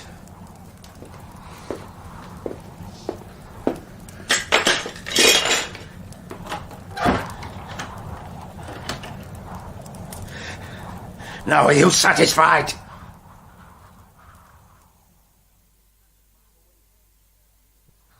It's cold, Sarah. You should go in. Not yet. Oh, Davy, I'm so weary. This morning, Mirabelle can't stop crying, your father won't speak, and there's water under the stair. We must leave here. Yes. It's not to be endured. It's not wholesome or natural. We'll go to Oldale. I'll buy Fell House. You cannot leave your father. We'll think how to plan. To be part at Oldale and part here, and he come to us. Oh, husband, that good, clean house with the moor above it, for us and for our children to be born in, away from these strange atmospheres. Your father and Mirabelle are in another world from us and Deborah, aren't they? We see things plainly as they are, but they see nothing as it is, but always something else, something beyond the window that they have not, or once had, or would have, or will have if they wait long enough. And your father is 60 and has been here 30 years doing exactly nothing. He's looking for the key to all existence. Oh, I hope he finds it. I care for him greatly, and I care for Mirabelle if she'd let me. Their unhappiness distresses me, and our being here separates them even more. And poor Deb cries her eyes out to be with her priest and have a child by him. If she doesn't hurry, it'll be too late. Here's your father, with a face like a naughty child. I would comfort him, but he'd hate it. Boy, you'll kill her of ague in this wind. Bring her in. Sarah's a strong woman, Father. She doesn't faint like town ladies. Madam, my daughter-in-law, I beg to be excused for most unhandsome meddling. I excuse you, sir. Give me a hand. Forgive me, my dear. I forget my place sometimes. But soon you'll be gone and free, and then you'll look back and pardon me, because you have a loving heart. Gone? How? Well, now, I'm not such a fool. I lost my temper painfully last night. Now you've been saying, poor old man, it is too terrible. And David has said, you cannot endure it, my love. And meanwhile, there's a fine property in Oldale, and a child coming who must have a clean place to be born in. Davy has spoken of his promise to stay by his father, and you have told him that he must not break it. Both of you are thinking how a way might be found. Is it not so? Yes, Father, it is. Then the property must be bought. And I will trot over to Oldale for a glass of ale, and then most contentedly trot back again. Oh, Francis! Father. So I rode over to Oldale and became the owner of the manor farm and the land about it. And looking at it, I felt a great pride and happiness, for I would start a history here. And I was terrified to be left at Herries, but heartened too, because if David could leave... Father, when we go tomorrow, it isn't a real parting. There'll always be room for you at Oldale, and for Mirabelle too. 'Tis no distance, and I'll come over when you need me. Aye, we're fastened together for life, Davy. But I don't care for having you by me anymore, and that's the truth. I'm set on another road from yours. To make money, build a house, have land, breed children, honour the king, pay your taxes, leave your mark on the country, even if it's only the impression of your bottom on a counting-house chair. Well, I can see that's an ambition as good as another. Thank you, Father. But it's not my way. I'm stuck in the mud here for 30 years, been given a contemptible name, done nothing whatever except see the house drop over my head, married a wench from the road who doesn't love me, though she'd wish to, poor lass, out of a churchy kind of gratitude. That's as useless a life as a man can find, isn't it? But I've had moments that you will never know. And it's by those moments a life must be judged.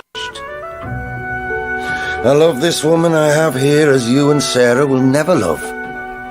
Deep in the guts. And I'll have her yet. Struggle as she may. And when I have her, I'll know what the stars are for. And they'll not drag me from this house, for this is my home, and here I'll die. I love thee, Davy, for thou'rt the damnedest fool of a good fellow that was ever made. So, good night, my little son. Go and found your dynasty. I will. Good night then, Father.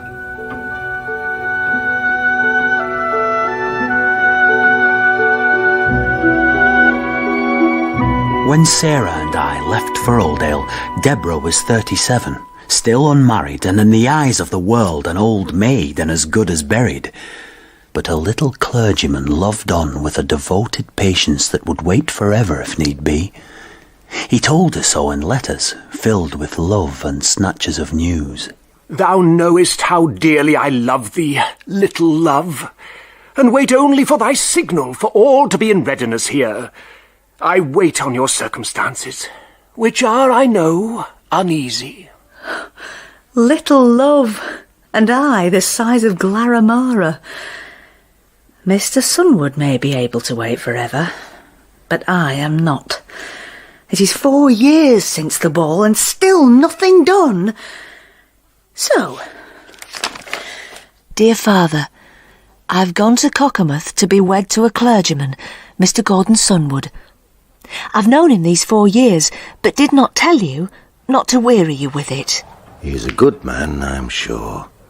I shall write to you at Cockermouth, and then we will come to visit you if you wish us. Your loving daughter, Deborah. Mirabelle! Mirabelle! What's the matter? We're alone! Deb is to wed a stomachy, bottomy parson, and we're alone at last.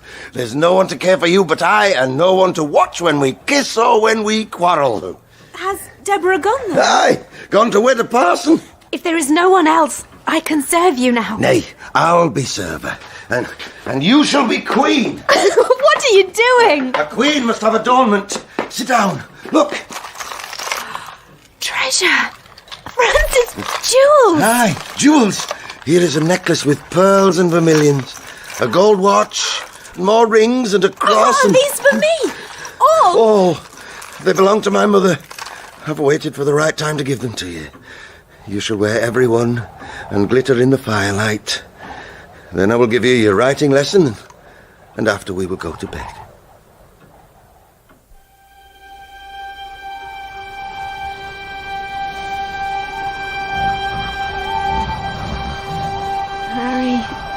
Harry, take me away from here. Harry. Mirabelle? Harry, take me out. I can't get out. Harry. Oh, Mirabelle. So began a strange, unhappy time at Herries. Francis watched his wife as a cat watches a bird, out of love and terror lest at any moment she might escape. He was paying now for all his old infidelities. At 62, he had never known such burning, unsatisfied desire. Although night after night he lay with Mirabelle and did with her what he would, for she was ready to give him everything she had out of kindness, night after night when she slept he would get up and walk the house like a frantic ghost because she did not love him. So they came terribly to fear one another. Mirabelle feared his rages and his silences.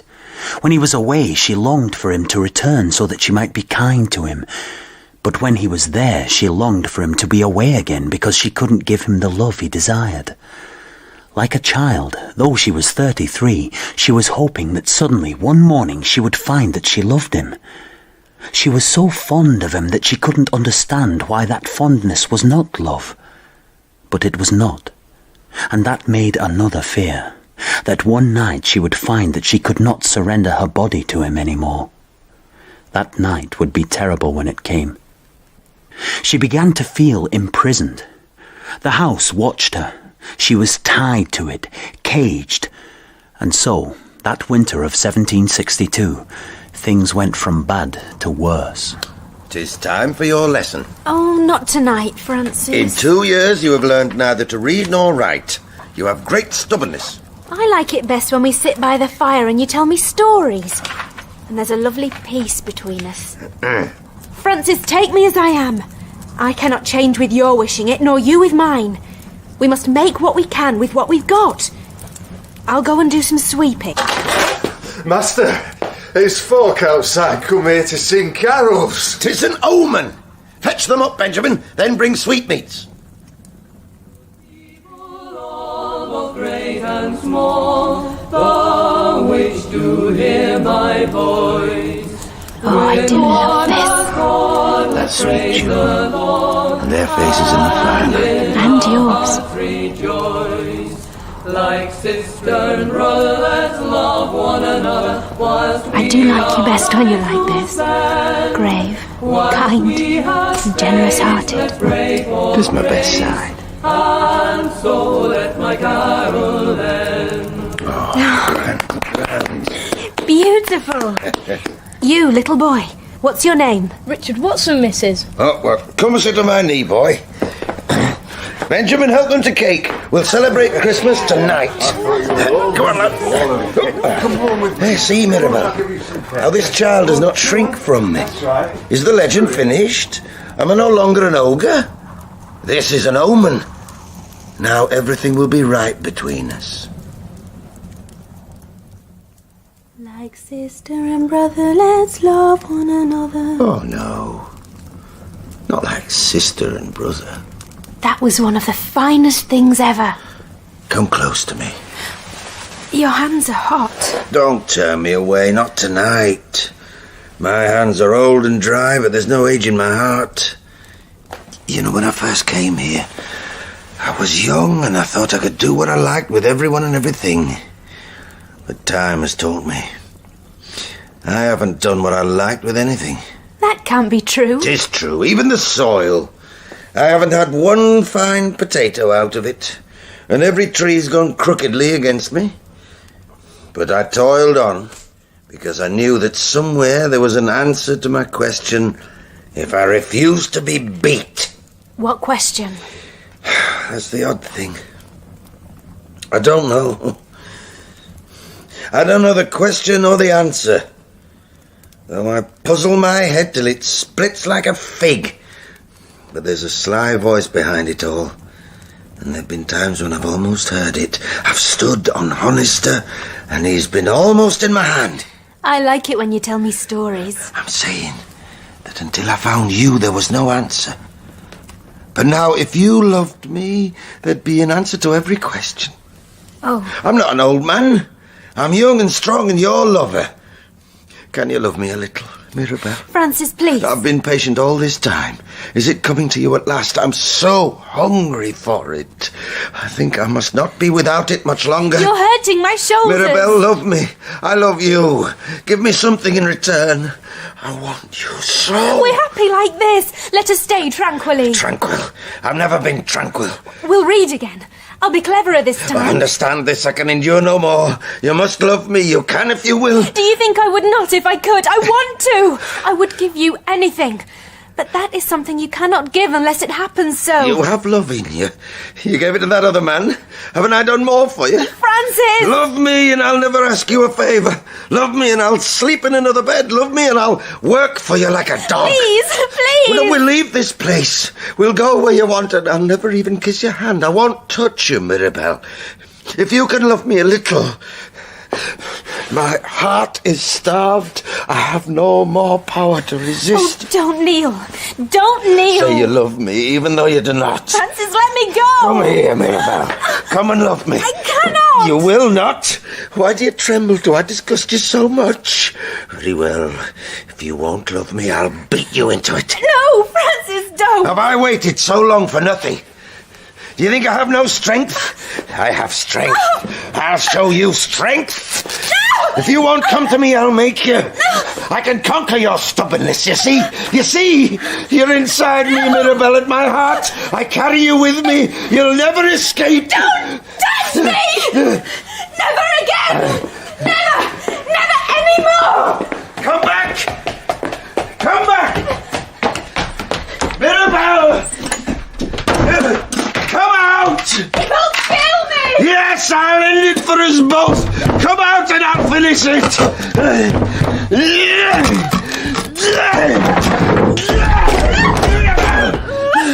Mirabel! Oh, Mirabel!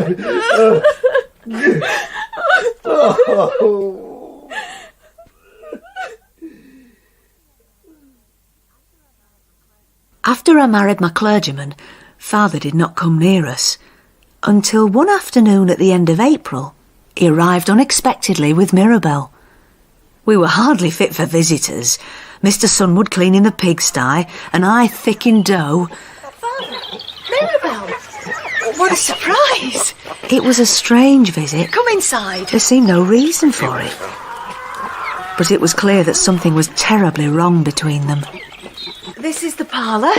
Look, we have pictures of King George and the Queen, and Chippendale chairs. Here I sew by the fire, listen to the footsteps on the cobbles, and everybody's so neighbourly. So you're happy, Deb? Yes, Father. And when my baby comes, I shall have everything I want in the world. I'm pleased for you. He was different, kind and gentle. The old authority was gone. He agreed to everything. And he was so courteous to his wife. But they hardly spoke to each other, just smiled occasionally, like strangers. Mirabell, would you like to see my treasures?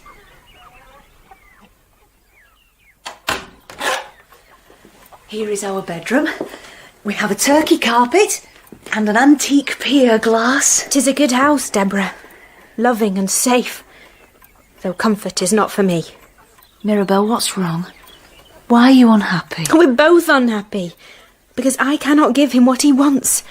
And he's done something for which he will never forgive himself. 'Tis my sin. Because I came to him for shelter when I was hungry. But I couldn't know then, could I? I knew he loved me. But how could I know that after so long and with so much refusal, he'd still love me?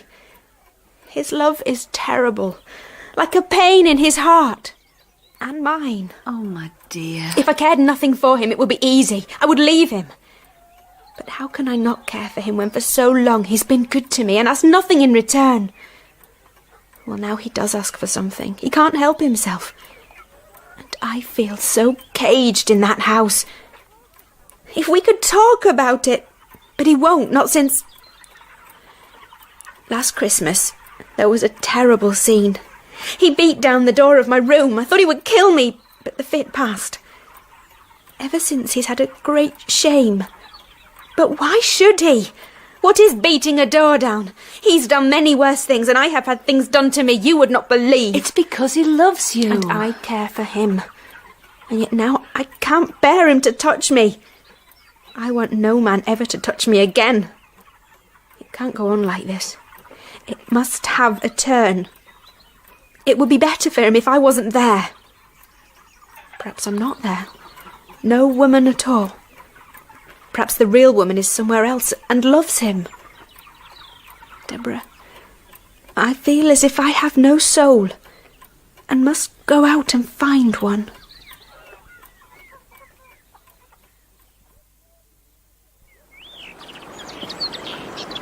Good day to you, Mr. Herries. A fine day, Mr. Herries. See how they no longer avoid me. But it's too late. We'll be leaving soon. Leaving? Leave Herries? Aye, leave Herries. This is no place for you. You've always hated it. But that doesn't matter. We'll find a bright, trim house like Deb's with a proper parlour for you to sit in. You can't leave Herries. You love every stone. And you do not.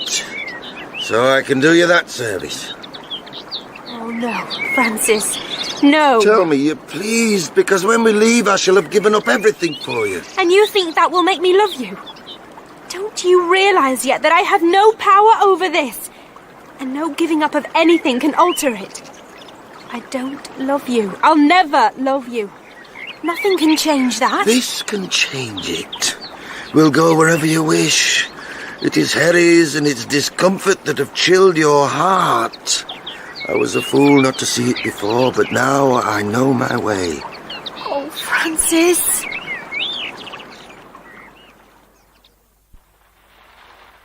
When Father woke on May Day morning, he saw Mirabell was not with him in the bed. Mirabell! Mirabell! On the table where he'd given her lessons, he found a piece of paper with childish writing. It is best to go. You will have peace better without me. Mirabell. It is best to go. You will have peace better without me.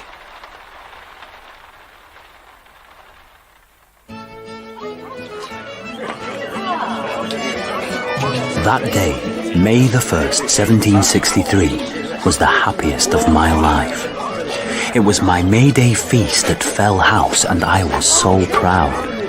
I was proud of my house, my farm, my servants, my labourers, my cattle, my sheep, but most of all, of Sarah and our children, Francis and Deborah. And they made me proud of myself, for I was founding a new branch of the finest family in the world, the Herries of England. And the world was coming to bless it. Farmers from Uldale, old friends from Borrowdale and Keswick, and gentry too. Squire Osmaston and his lady from Threlkeld, Squire Hartley and his lady from Troutbeck, the Brownriggs of Patterdale, the Newsomes from Newlands, and more, coming from far and wide for our feast. Good morning, Miss Peach. Isn't it a lovely day? Is it just Mrs. Herries? Squire Osmaston, Mrs. Osmaston, how lovely to see you. Oh, Jock! From there, we'll have football presently. A grand day for your feast, Sarah. And a grand day for Squire Herries. David, Squire hardly, Mrs. Osmaston. I use the term advisedly. It's what people are calling him. Well, he deserves it. Look at his stature, those great limbs, that splendid carriage. Steady on. See how his head is up, knowing the world is his. Did you ever see such a patriarch? He's in his element, isn't he? So are you, my dear. By the way, is your father-in-law coming, and strange Mirabelle? I always think she looks like a play actress in those gaudy clothes of hers. David will be sad if they're not. The day won't be complete for him without his father here. Sarah, we're starting the football game. We've set the goals half a mile from each other and have 100 aside. Go to it then, husband. Keep watch for father. Romney, pass the ball. Pass it, man.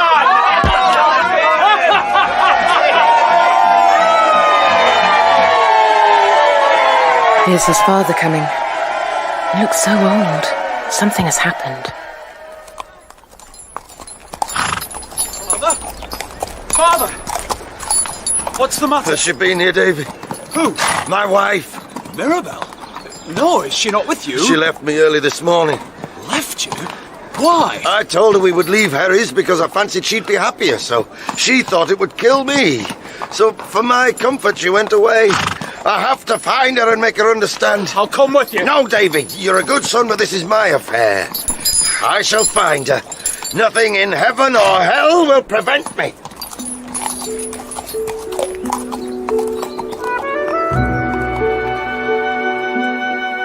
Very early next morning, Francis Herries started out on his search for his wife. He was 63 years old. And 68 when, on a sharp autumn afternoon in 1768, on the top of Brund Fell, he met Mr. Simeon Harness, pastor, schoolmaster, and man of all work. I knew he was no ordinary man. I have eyes in my head. The height, the strong leanness, the white hair, the brilliant eyes, the haughty, reserved face marked by a deep scar running from forehead to lip. I knew from the scar this was Herries, of Herries in Rothswaite, who people said had gone mad after his wife, a common gypsy woman, left him. I had been 5 years in Wattenlath, but hadn't met him till now. Good day to you, sir. And to you. It's warm walking. I come from Furness today. That's a long way, even for a young man.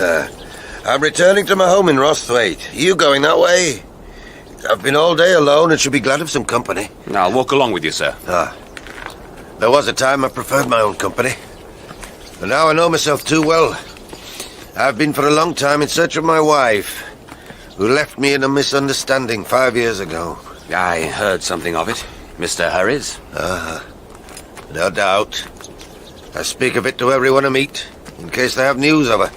It's unlikely she would remain in the district. Aye, but the North Country was her home. If she's gone south, she'll come back. I know if you had news of her, you'd tell me. Yes, sir. I would. I'm hoping she may be at my house, waiting for me. Always when I return, I have that hope. I listen at the gate, then open the door, and... It is 3 months since I was here. and a great happiness to return, for this is the only spot for me on the whole earth. Have you been far? To London. One night at a play, I had the strangest feeling she was near. But I'd started a fever, and fever gives me a wild imagination. Here is my home. We must part, sir. Goodbye, Mr. Herries. God grant you your wish. God is plaguily roundabout in his grantings. But if he will give me my wife again, I'll ask him for no further justification.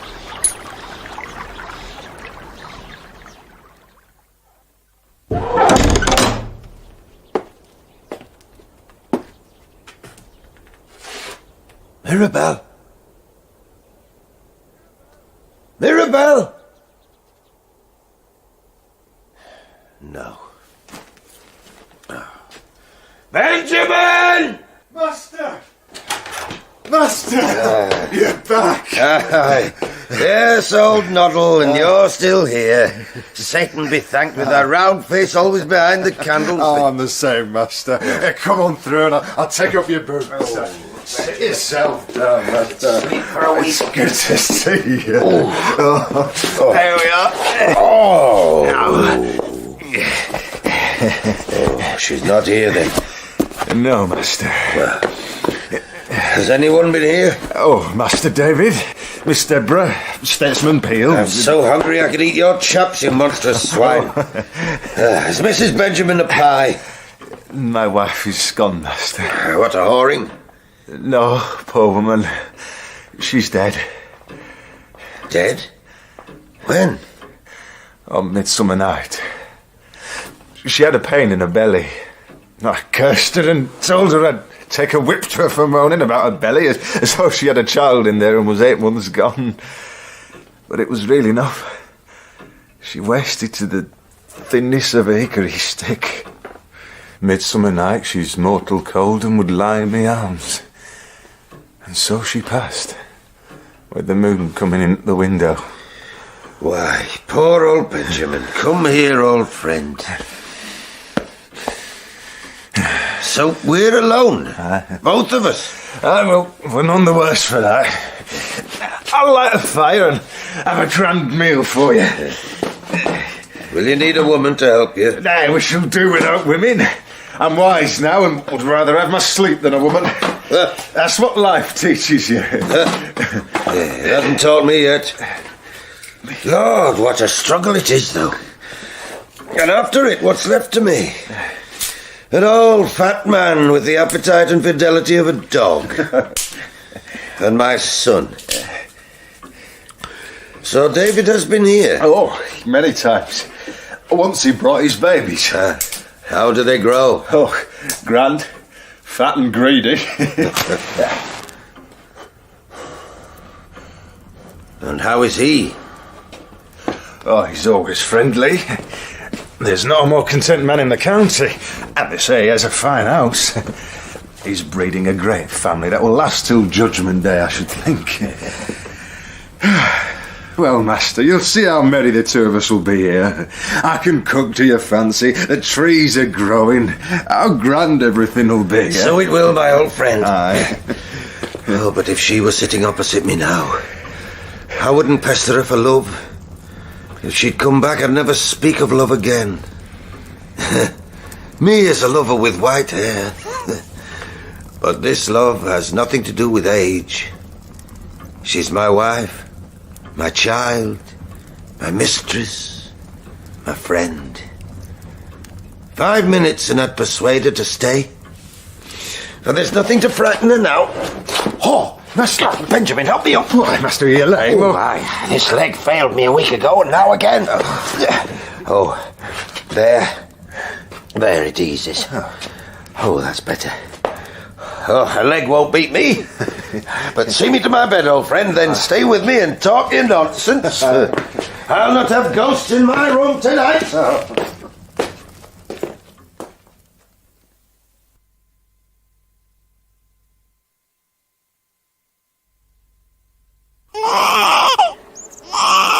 William Benedict, David and Sarah's third child after Francis and Deborah, was born at Uldale in June 1770. visiting on a warm evening in July. I pronounced him strong, healthy, and the spit of his father. David is at Herries, Deb. He should have been home hours ago. Will you wait? He'll want to hear all about your twins. Oh, we're lucky, aren't we? In our children, our husbands, our homes. I feel that when my boys are playing quietly and Mr. Sunwood is writing his sermon. Oh, stage pleasures, Sarah. I'm older than you. Oh, I'm 32, yet younger than I've ever been. Here he is. Sarah! We're in the garden on the terrace. Your sister's here.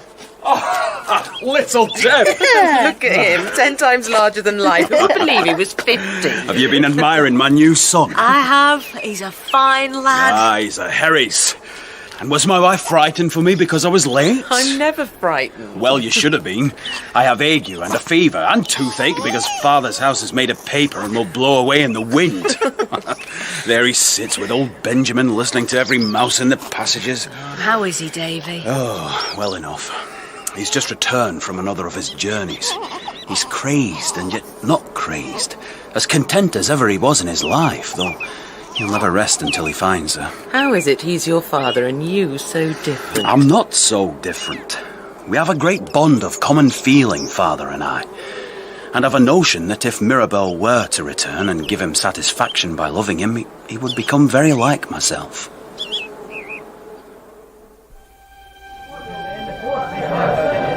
Sir? What's that? I brought you ale and bread. My name's Greenship, sir. I'm innkeeper here. Where am I? The Green Parrot, sir. Penrith. Penrith? What date is this? Well, 'tis the 4th day of February, sir, 1772. I must press on. Not possible, sir. You have a fever. It would be wise to bleed you. I am an apothecary surgeon. Name Summers. Here is my sandglass. Let me take your pulse. I shall be well presently. This fever is an old friend. It comes and goes as it pleases, setting my head on fire and bringing queer fancies. But I don't let it defeat me. I talk to it, and it goes away. It is going now. Goodbye, fever. It will return? When it chooses. Will you eat now, sir? Presently. I'm strangely tired. I've been searching and was returning home. The Green Parrot, you say? I remember a parrot in Carlisle. Maybe it is an omen. He's wandering, Mr. Greenship. This playbill on the wall is another. At the Theatre Royal Penrith, Othello, by Mr. William Shakespeare. The players are here now. They are. I've heard them grandly spoken of. Tonight is their last, though. There was a play in London. Yeah. Penrith is not London. This will be a poor affair. The Theatre Royal is a stable with a hayloft for a tiring room and the actors shinning up and down ladders. But I love a play and would see one in any place. I wonder, sir, if you have an interest and are well enough, would you accompany me to see it? I would. Mr. Greenship, I'll stay the night. And welcome, sir. Your Honour, permit me. How old is Your Honour? 72, Mr. Greenship. 72? And you so tall and straight. But Your Honour is a nobleman, and no doubt walks the country for exercise and for the fun of the thing.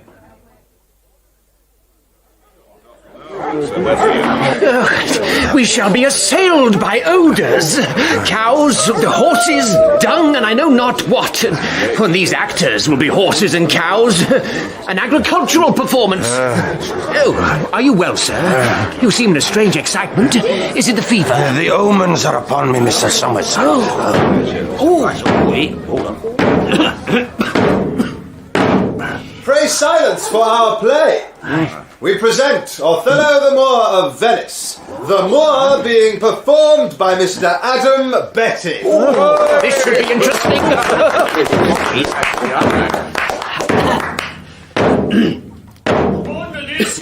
I spake.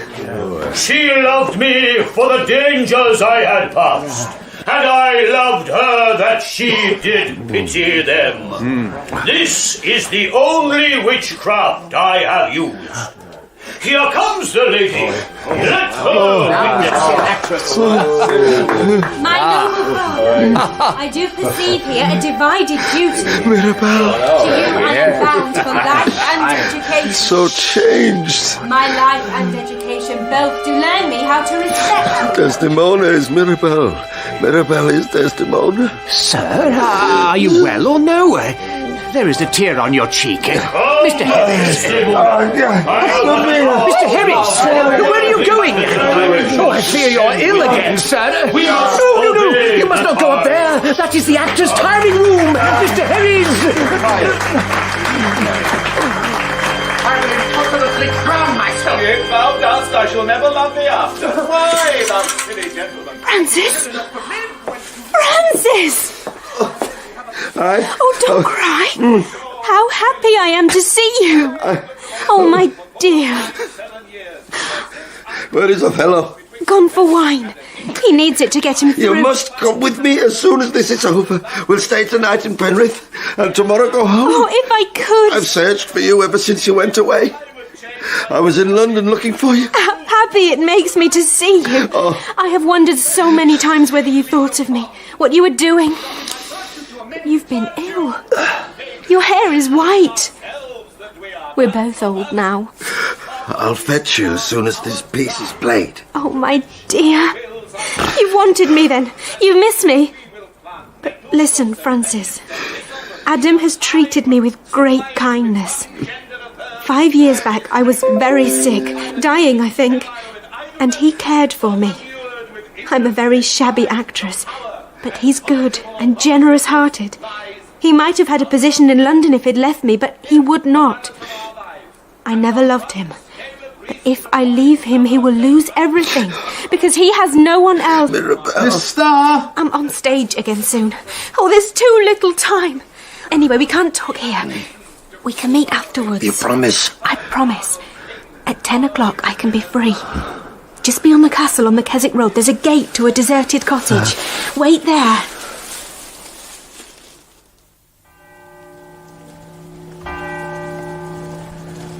Eight, 9, 10 o'clock. Come to me, Mirabelle.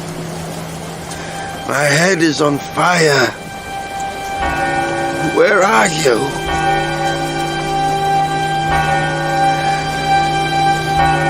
Now she will come. A moment and she'll be here. She promised. 11 o'clock. Mirabelle.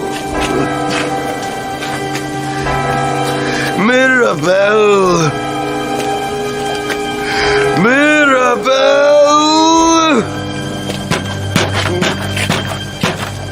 Who knocks at this hour? Mr. Herries. She didn't come. She didn't come.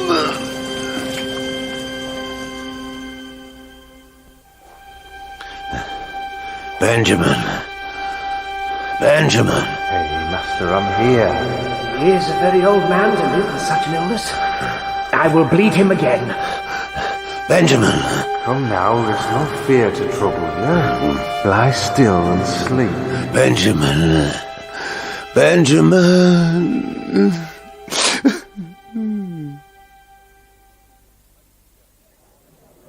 Six months fighting death he was, Mr. Summers. And he won.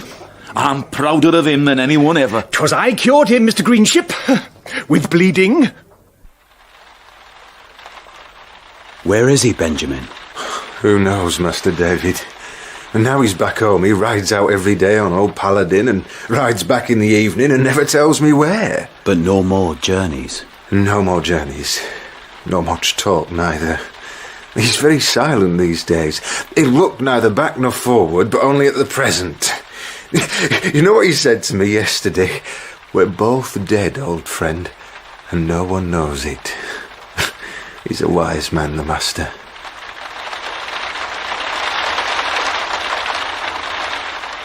Is my father going mad, Mr. Harness? I don't think so, sir. There's a great hurt and unhappiness in his breast that he will not examine. So he dreams, and rides out, and dreams more, because he does not wish to look into reality. Master! Master! Master! You'll give yourself an apoplexy. Master, she's come back. The mistress is here. She's waiting for you by the fire. Mirabelle! She's weary, Master. Be gentle with her.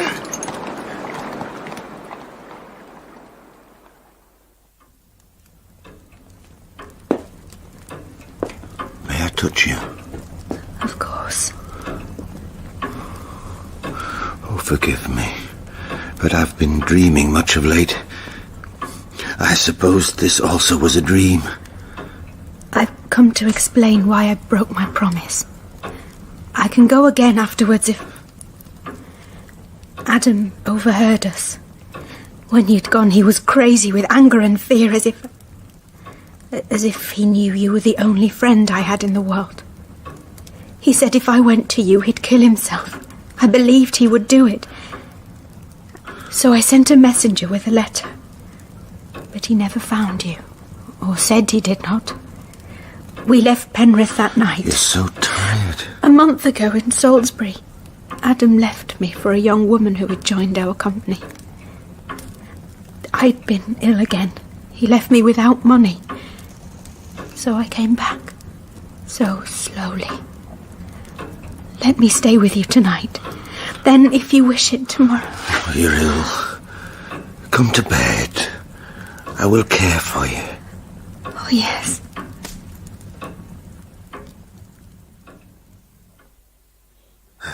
Sleep, Mr. Harness. Oh, she's slept for 2 nights and a day so far. And the master watches her and touches her heart to be sure she's breathing. And he's in such joy at her return, it's like to turn him mad. Mr. Harness, I must tell you, my wife has returned. We're friends, I think. So wish me joy, for this is the most cheerful thing that has happened to me in all my life. Since my illness, I've been a little dazed in my head. Perhaps because it was not healthy for me to see things exactly as they were. But now I am very well. And you may wish us long life together. Oh, indeed I do, Mr. Herries. 73 is an unusually advanced age to begin life at. But I am most heartily pleased, and I will offer my duty to your lady when she is well rested. Mirabelle? Francis, give me your hand. I look so old, don't I? There have been so many hardships. Oh, hush. You're home now, safe. But I pray you not to leave me again. The next time would be my death. I'll never leave you anymore. I'm not as young as I was, you see. Be angry, have things as you will.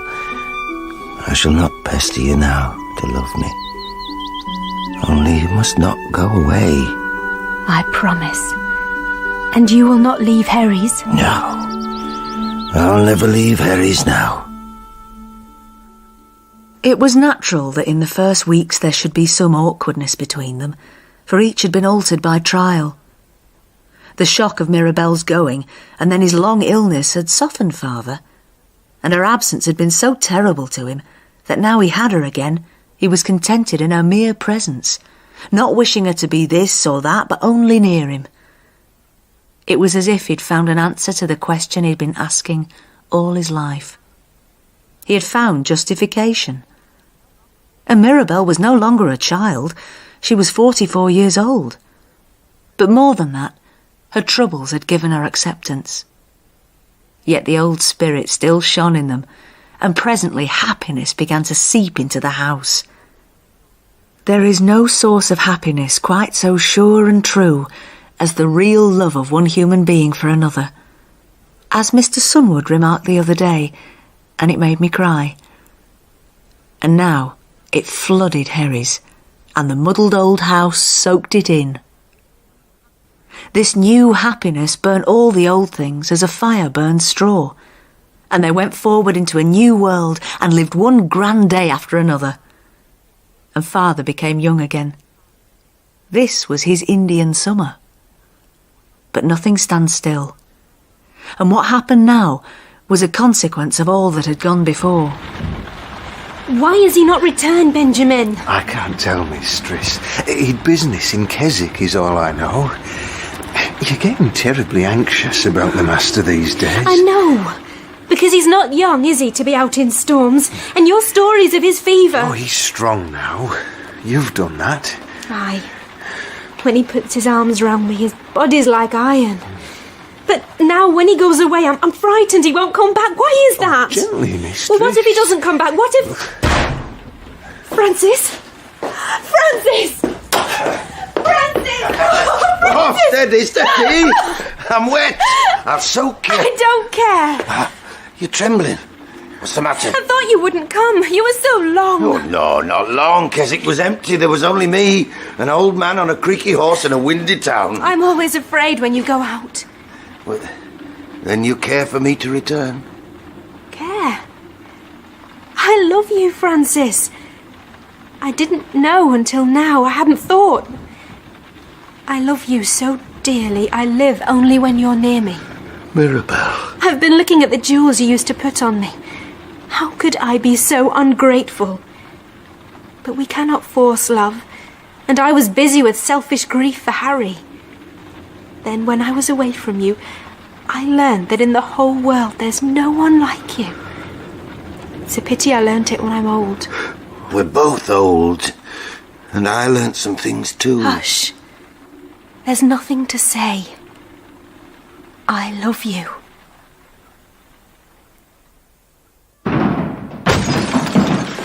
Francis! Francis! It's Benjamin!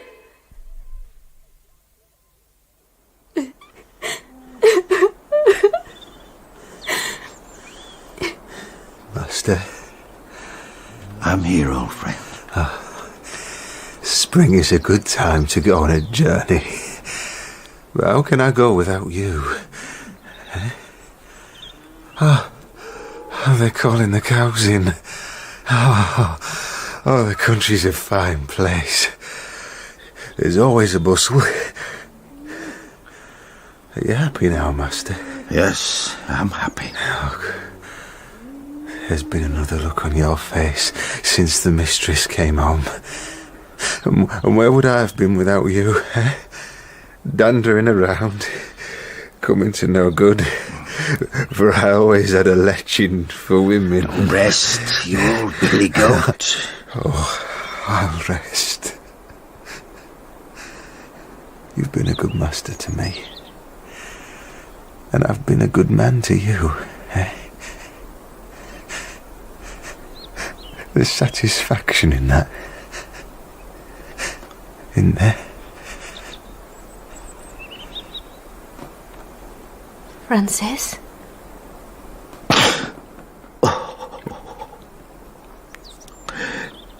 We're alone in the house, my dear. Not alone. Nor will be again. Old though I am, I'm to have a child. How am I for a clever woman? Mirabelle? You see? I'm yours completely now. My name is Annie, sir. I've lived a widow in Grange these 10 years, and with me herbs and simples I'm a friend to the world. Take me on and I'll cook for you and nurse you, lady. There's not a better midwife in all Cumberland. That's what I told Mr. Herries. So one spring evening in 1774 I moved in, and fell in love with a pair of them. Mind you, they were so wrapped up in each other they hardly knew I were there. They couldn't endure to be out of one another's sight, and each watched the other as if one blink and they'd disappear. And to tell truth, life was precious to 'em both. And she had the look of somebody worn out with life. I said to folks, that one's been tossed so rough by life's waves she can't believe she's reached harbour at last. That boded none too well for a childbirth with her 44 and of no strong constitution. 'Twould be uncertain doing as I told Master David that autumn. They knew it too, and as the year passed, neither could care for the other enough. Mrs. Henny, it's November and there's snow on the hills and more on its way. 9 months have passed and still the child hasn't come. Easy, Mr. Herries. When a baby's delayed, 'tis for the best 9 times in 10. Mirabel, I'm awake. I've never known whether there's a God. I'm no surer now than I was 40 years ago. But I always said that if I had you, and you loved me, I would thank him. I love you with all my heart. I know it. So I take my hat off to the old monster. Mirabel. Yes, my darling. It's snowing again. That night, Mr. Herries was took very ill. Doctor said the worry of the last weeks brought it on. He was delirious a fortnight and then too weak to move. Mirabel lay by his bed and he never took his eyes off her face. The snow fell and fell, and the wind blew it at the walls and piled it up the windows, till there was a white light all through the house. It was about midday when the mistress was taken with the first pains. I put her to bed in the room next to his with the door open so they could talk to each other.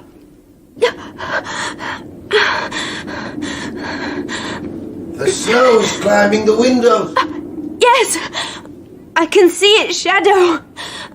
Are you better? I want to come to you.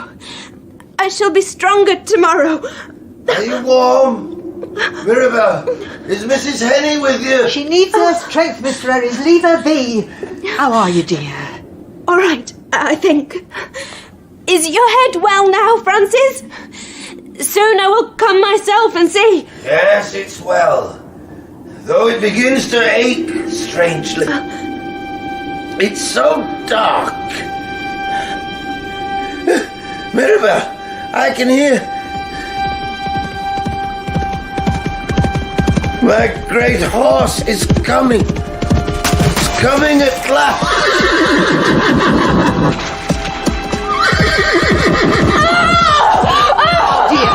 Now, dear, it's coming, push! Francis! Dear Francis! Push! Dear Francis! Push, dear, push! Oh, your baby's here! She's here! Francis!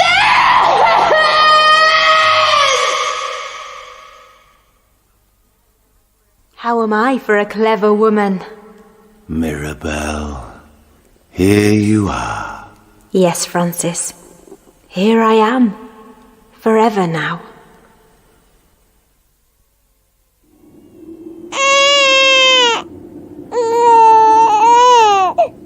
Mrs. Herries? Mr. Herries? Oh, my lovely. Oh, my little Chuck.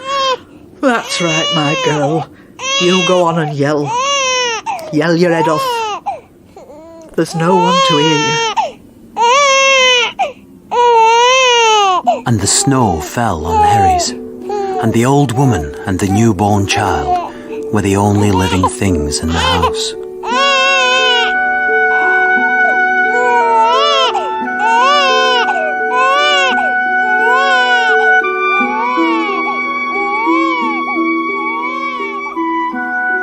In the final part of Rogue Herries by Hugh Walpole, dramatised by Eric Pringle, Gavin Muir was Francis, Mark Bonnar David, Jane Whittenshaw Deborah, Becky Hindley Sarah, and Deborah Berlin Mirabel.